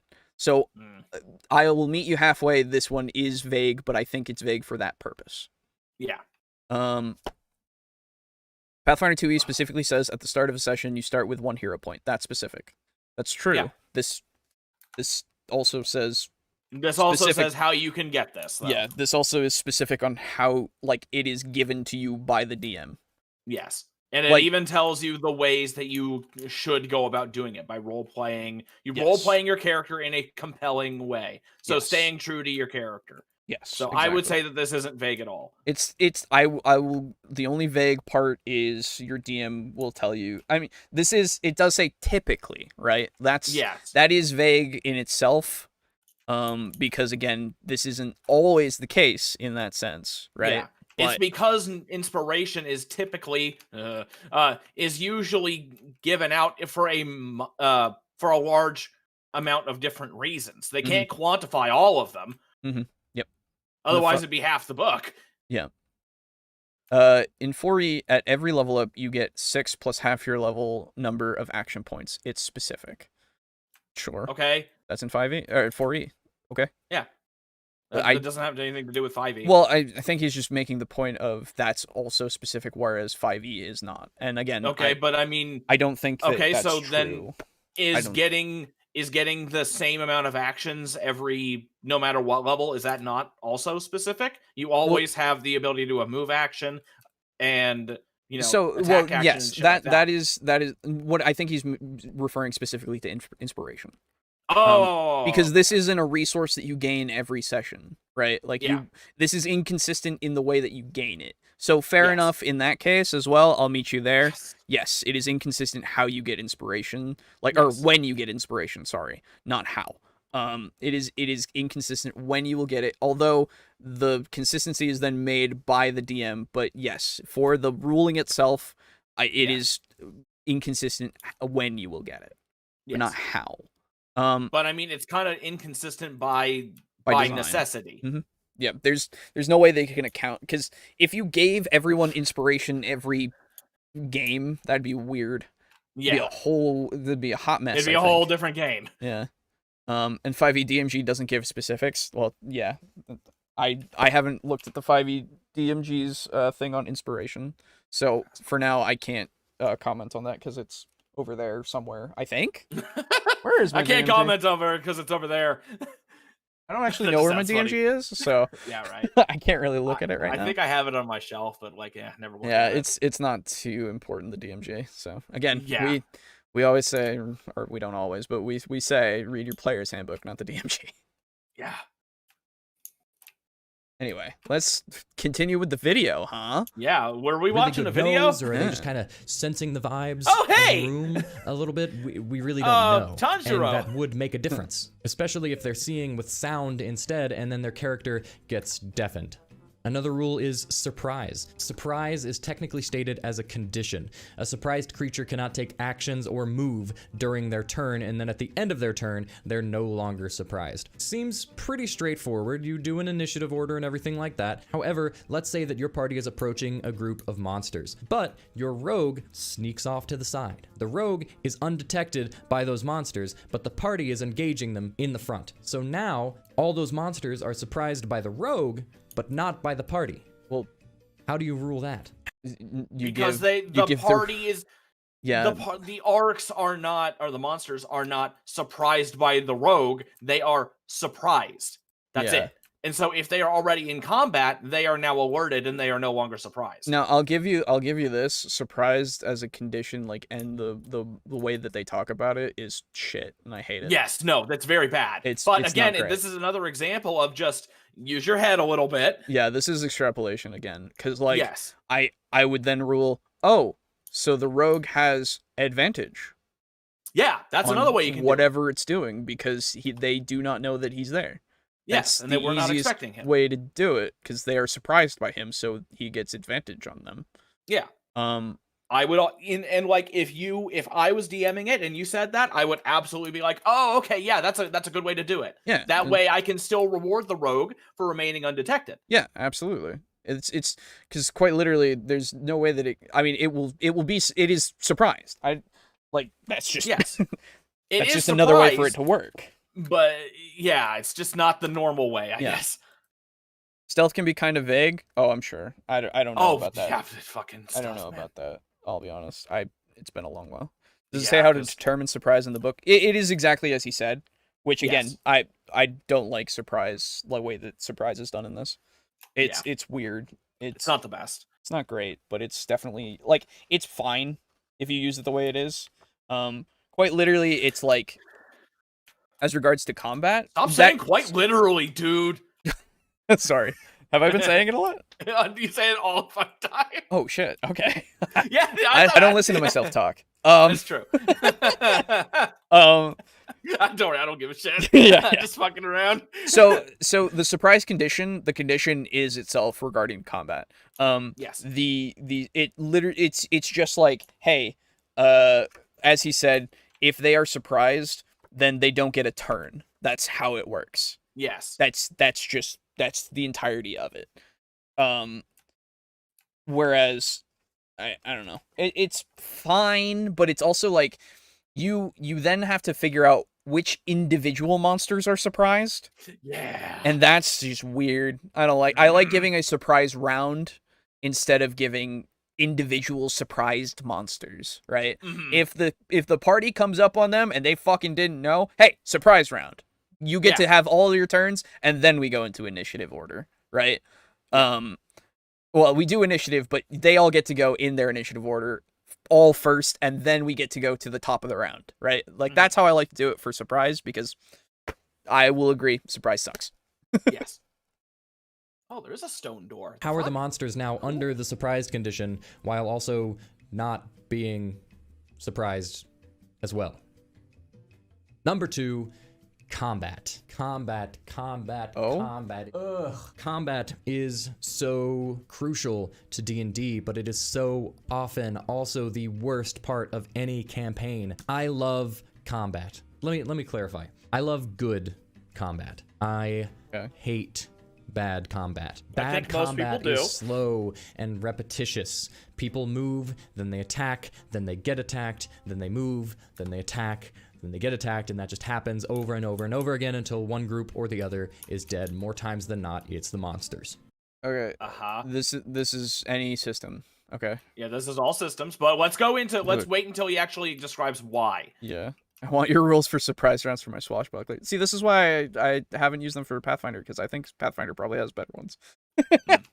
Not to mention, if you're playing D&D with a bunch of people who play a lot, like I do, then the monsters start to get predictable. People know what these monsters are. You can't cover them up anymore. And God forbid you're playing a martial class in a boring combat encounter because you just run forward and hit things. Okay, so when you get the... you're using a meta point, or a meta... you're pulling from the meta to try to bolster your point.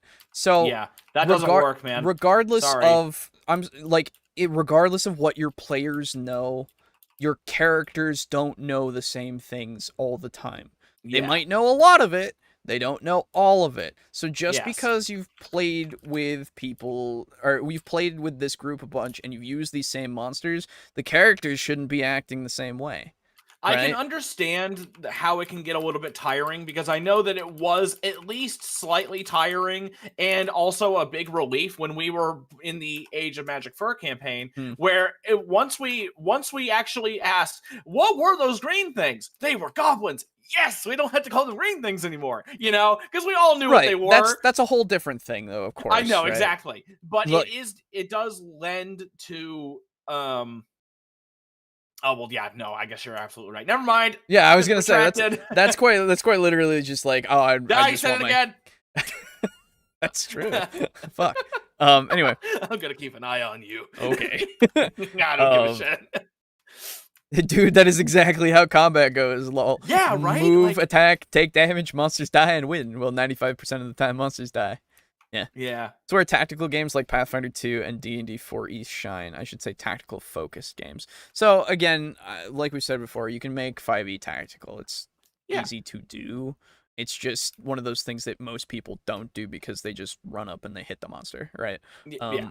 But you can There's nothing wrong with that. No, there's nothing wrong with it. And again, this is as long as we are running an encounter that has it's not just a flat fucking room that's 60 feet by 60 feet. You got 4 dudes in it, and all they do is the 2 guys in the back, they just stand there. They do nothing. They try not to take cover because there's no cover in the room. They just stand there. I gotta rewrite my final boss.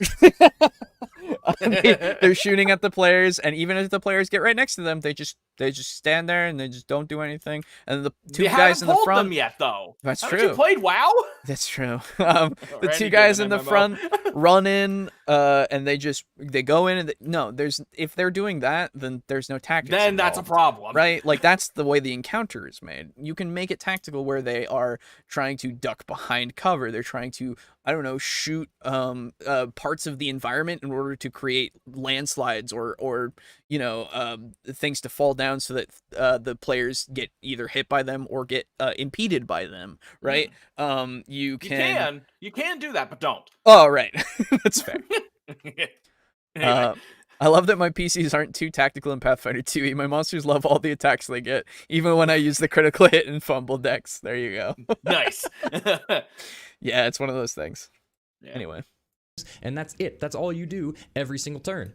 5th edition modules also have a tendency to rely on random encounters. And random encounters are one of my least favorite things in the entire game. I absolutely despise random encounter tables. I think they're handy and I think they're fine, but if they are overused, they are absolutely dreadful. Random encounter. Okay, that's just a personal opinion, and also... Yeah, but I want to hear why it's his big problem, though, because he's about to go into it, I think. Maybe. I'm just curious to hear the opinion, because this is kind of like a... Overall, the opinion is if it goes for too long, it is not great. Yeah, right. That is what I've That's kind done. of And I'm everything. like, yes? Ducked out for 10 minutes, still being super nitpicky about rules. Not nitpicky, fucking clarification. Yeah.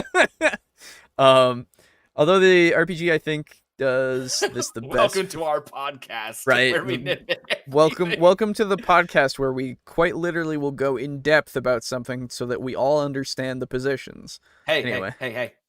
Huh. You said it again. Sorry, I'll stop.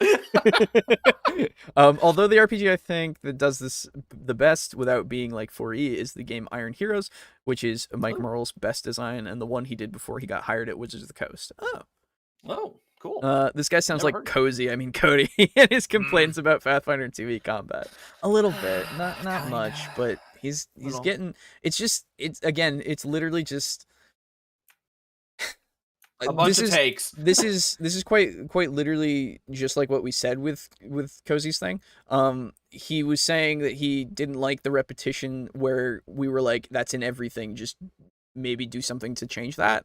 Yeah. And he's just going, I don't like the repetition in 5e, and I'm like, okay. And I'm not gonna fix it, but I Right. still don't like it. That was the thing.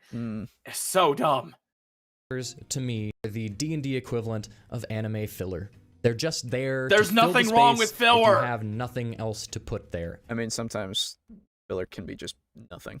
Right? Yeah, sometimes, but filler in and of itself is not inherently bad. That's true. That's true. I watch Gintama, and he's- that show is like 100% filler, and it's incredible filler. Eat me. And like he's talking about the random encounter tables, and again, like if you don't overuse them, then it's not a problem. Then Yeah, okay. so then just don't overuse them. It's opinion as fact. That's the problem. Exactly. Yes.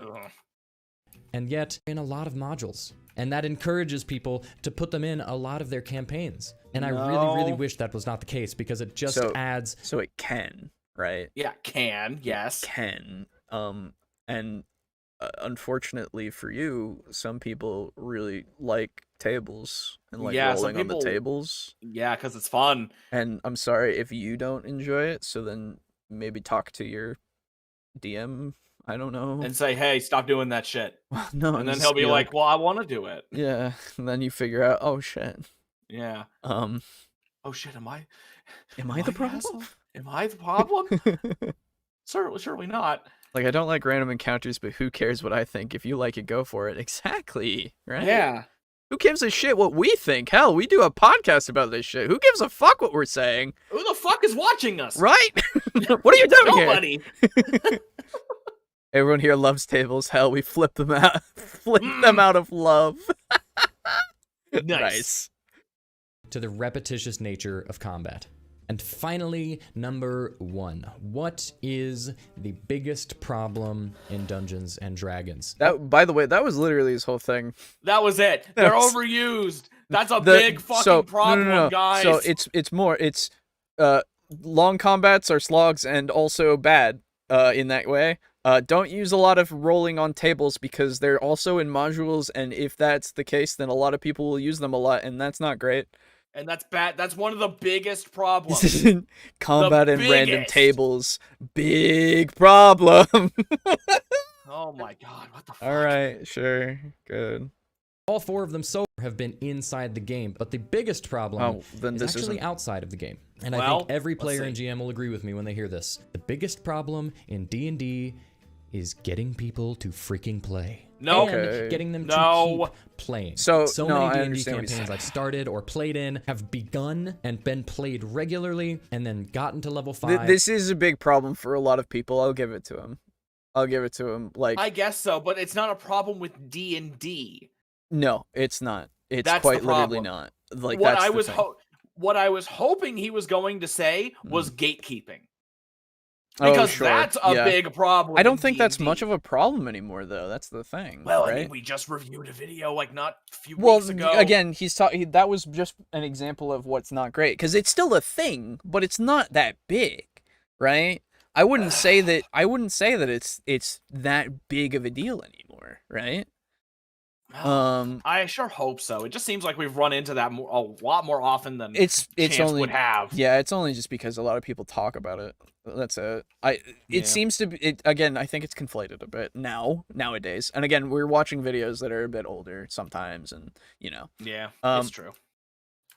I thought it was getting new DMs to DM so players can play. That would be some people don't think the DMing is very easy, and it's pretty easy to do. So, It takes a lot of effort, but yes. it is easy. And it shouldn't be that people get scared away from it because it takes effort, right? Because Yes. it's fun to Playing D&D takes effort. do. Yeah, absolutely. Showing up takes effort, Yes. and that's the problem that he's having with it's out of the game, so it's irrelevant to this. I'm sorry, but Yeah, it's not a problem with sorry. D&D. It could literally span to any system. Yeah, this should be problems with RPGs. Yes, that one is. But yes, I agree with you, Mug. Number 4 is number 1. Magic items and the economy itself. Yep. Yes, because even having DM'd multiple games, I still never know what the fuck to pay my characters. Yeah. Oh, absolutely. I have no fucking idea. It's really frustrating, actually. Yeah. My biggest problem is my portfolio of 100+ character builds for D&D and Pathfinder that I never play because I'm a forever GM. Yeah. Oh man, don't hit me with that. Oh, it hurts. I gotta remind me. Being a DM is easy for me. I like telling stories and making shit. Absolutely. There you Hell go. yeah. I say play games that are not D&D. I know you do, Indigo. I know you do. And fizz out. It has gotten so common that at this point, I just call it the D&D problem.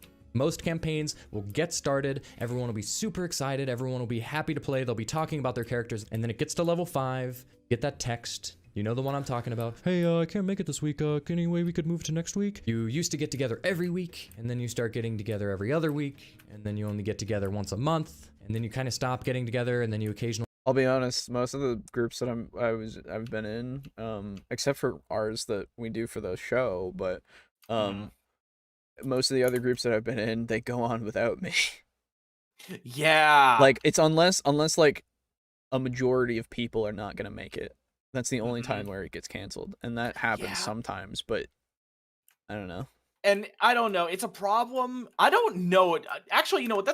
I have a question for you, because I have a problem where I don't like to play other people's characters.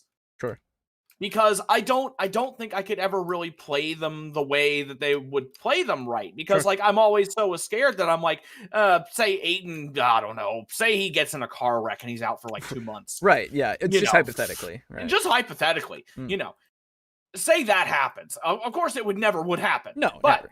if it did, I don't like if I played his character, I would be like, oh shit, if I play his character and then I do something and we get like a big recap and he's like, I never would have done that. You know what I Sure. mean? I'm like, ugh, So- now I can't go back. So this is the difference that I think I have with that. For our thing, I wouldn't do it because ours is more of a close knit kind of game, right? Where Yeah. we kind of rely on each other being there. Like that's a big part of it. But Yeah. for other games so far that I've been in, I've been fine with it because like I've also done this where they're there, they don't really talk much, they're just kind of there, right? And then like so what has happened with Gimbal, right? My character that I was using for the Wednesday games that I've been doing, which unfortunately we're going on a break, so I won't be able to play him for a while, which sucks. But we're gonna be playing something else probably. Anyway, so I would sometimes miss shit because I couldn't sleep well, and I would have to sleep. Like I just could not stay awake. Or I felt sick, or all those kinds of stuff. And so they would have me going around with them, and I was like, okay, I don't know what happened. Okay, neat.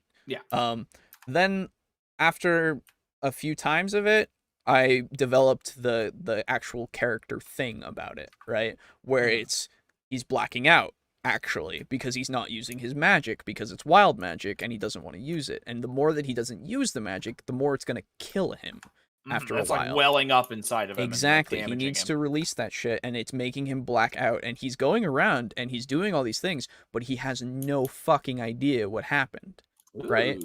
And like, so I turned that into a thing to use in game in case I ever, can't make it to a session.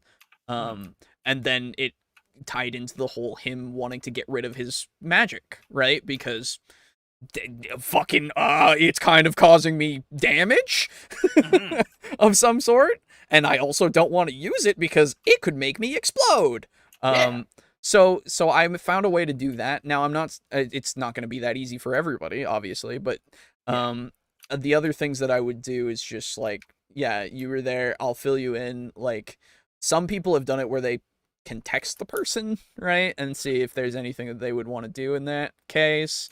But I would say, and I would agree with you on our like close-knit friend games, that I wouldn't want to do that, because I don't want to deny any of us the opportunity to actually roleplay and be there for what happens, right? Because it's pretty integral. Not to mention, like, everybody's getting their own like arc and shit. Yeah, exactly. And like oh, excuse me. And like in the Wednesday thing as well, like I assume that I will, get through what I'm getting through with my character, and like there are things that are made specifically for me to be there, but if I miss them, I miss them, and I'm fine with that. And I know my DM knows that.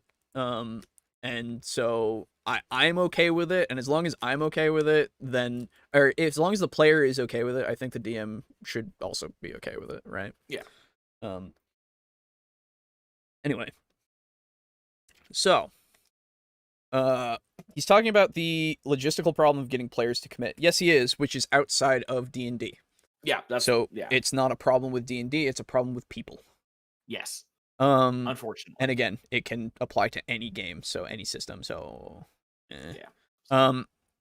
I remember a gent on the Paizo forums making a bunch of PCs and made a doc for everyone to look at them and use them for their games, just because they like making characters. I think his username was Raving Dork. Well, he's a great guy then. And yes, if you have a bunch of PCs, use them as NPCs, absolutely. They're super, like, it's super, like, I have most of my PCs in my world that I have made, so yeah, it's just fun to do, because then you get to revisit them every now and again, maybe. Anyway. Only message each other back and forth about how much you miss the group, and then the campaign dies, an untimely, unfortunate, silent, lonely death. It is easy to get interest into a campaign, but it is very, very difficult to maintain it. Which is normal and perfectly understandable, because everyone has different priorities. People have jobs, they need to sleep, they have different schedules oftentimes. So it's very, very difficult to get people to meet up at all, not to mention for a few hours at the same time every single week. And so due to all of those things coming together, people will start playing D&D and then they just kind of stop. And I've heard about this happening many, many times with many, many different groups of people. It's happened to me a few times. And I think it is definitively the biggest problem with D&D by far. So those are, in my opinion, the top 5 biggest problems. You got the in my opinion thing in there. There we go. He's finally. Immune D&D. Tell me in the comments below if you think I missed anything, You should have because started I with would that. love to make a video about whatever you all think are the biggest problems Even out there so, as your well. opinion's Also, wrong. if you liked this video, be sure to like it and subscribe to our channel. It helps us out so much. Okay. Okay. I mean, well, the other stuff that I saw from him was fine. So yeah, this you know, one, this one I'm sorry. less into. But a that's, little less fine. Yeah, that's Jetpack 7. Go check him out actually. Yeah. See if you like his stuff. And check out the other guy. I don't Chet was the first Bald video. man. Yeah. What's the fuck? I forget. Oh no. I I already have said the his note name. right here. Hold on. Nick Pearson. Ah. Nick Pearson, the first guy that we checked out. Yes. Yeah, I couldn't put this argument on a list like this. Yeah, it shouldn't be here. Yeah, no. Oh, it's what I do. I'm bad at chronic guest NPCs. There you go. Yeah, well, you know. My problem is that if I ever put one of the characters that I developed into an NPC, I'd want him to be like, I would want him to Roam have as around. much spotlight as a player character because that's what he was intended for originally. Yeah, fair. So I'd be like, I can't just let this guy do nothing and just be an interesting NPC that just like, hey, you're interesting. Okay, bye. You know? Yeah, you could probably tie him to the story and have him be visited multiple times if you really wanted to, you know. Yeah. So yeah, that's it, everyone. That's the 5 biggest problems with D&D.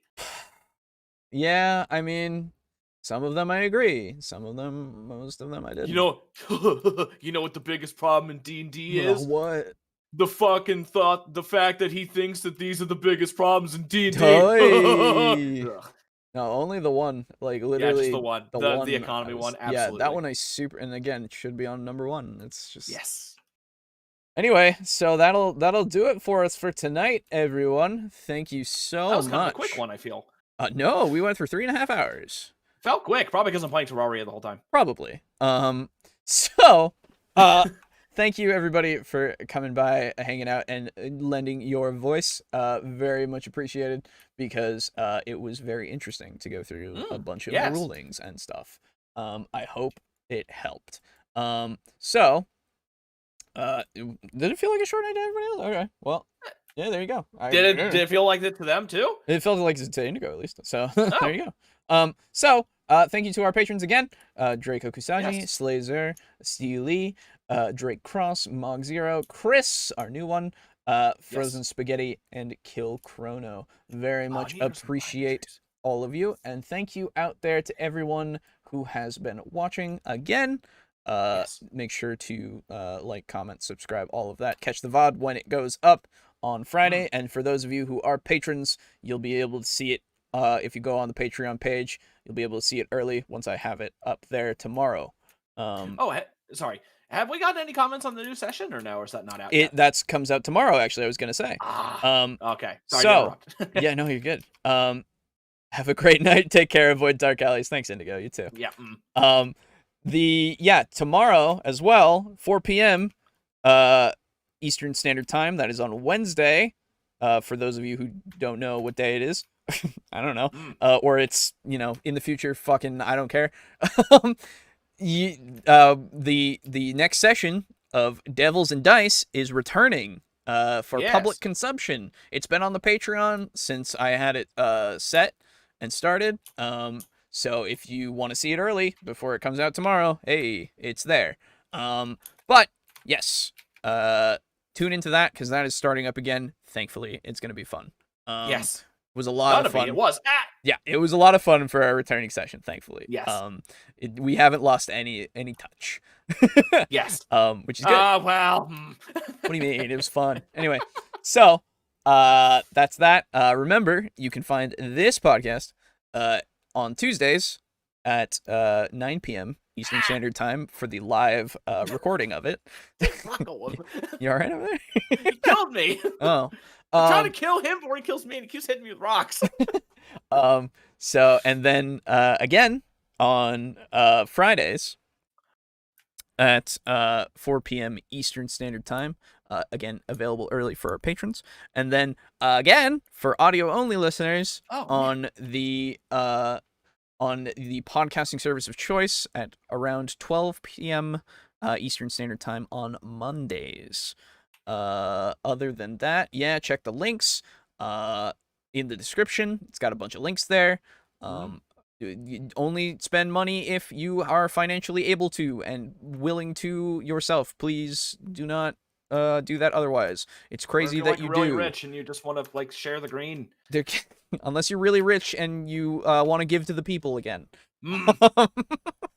But yeah, thanks again, everybody. It's been fun.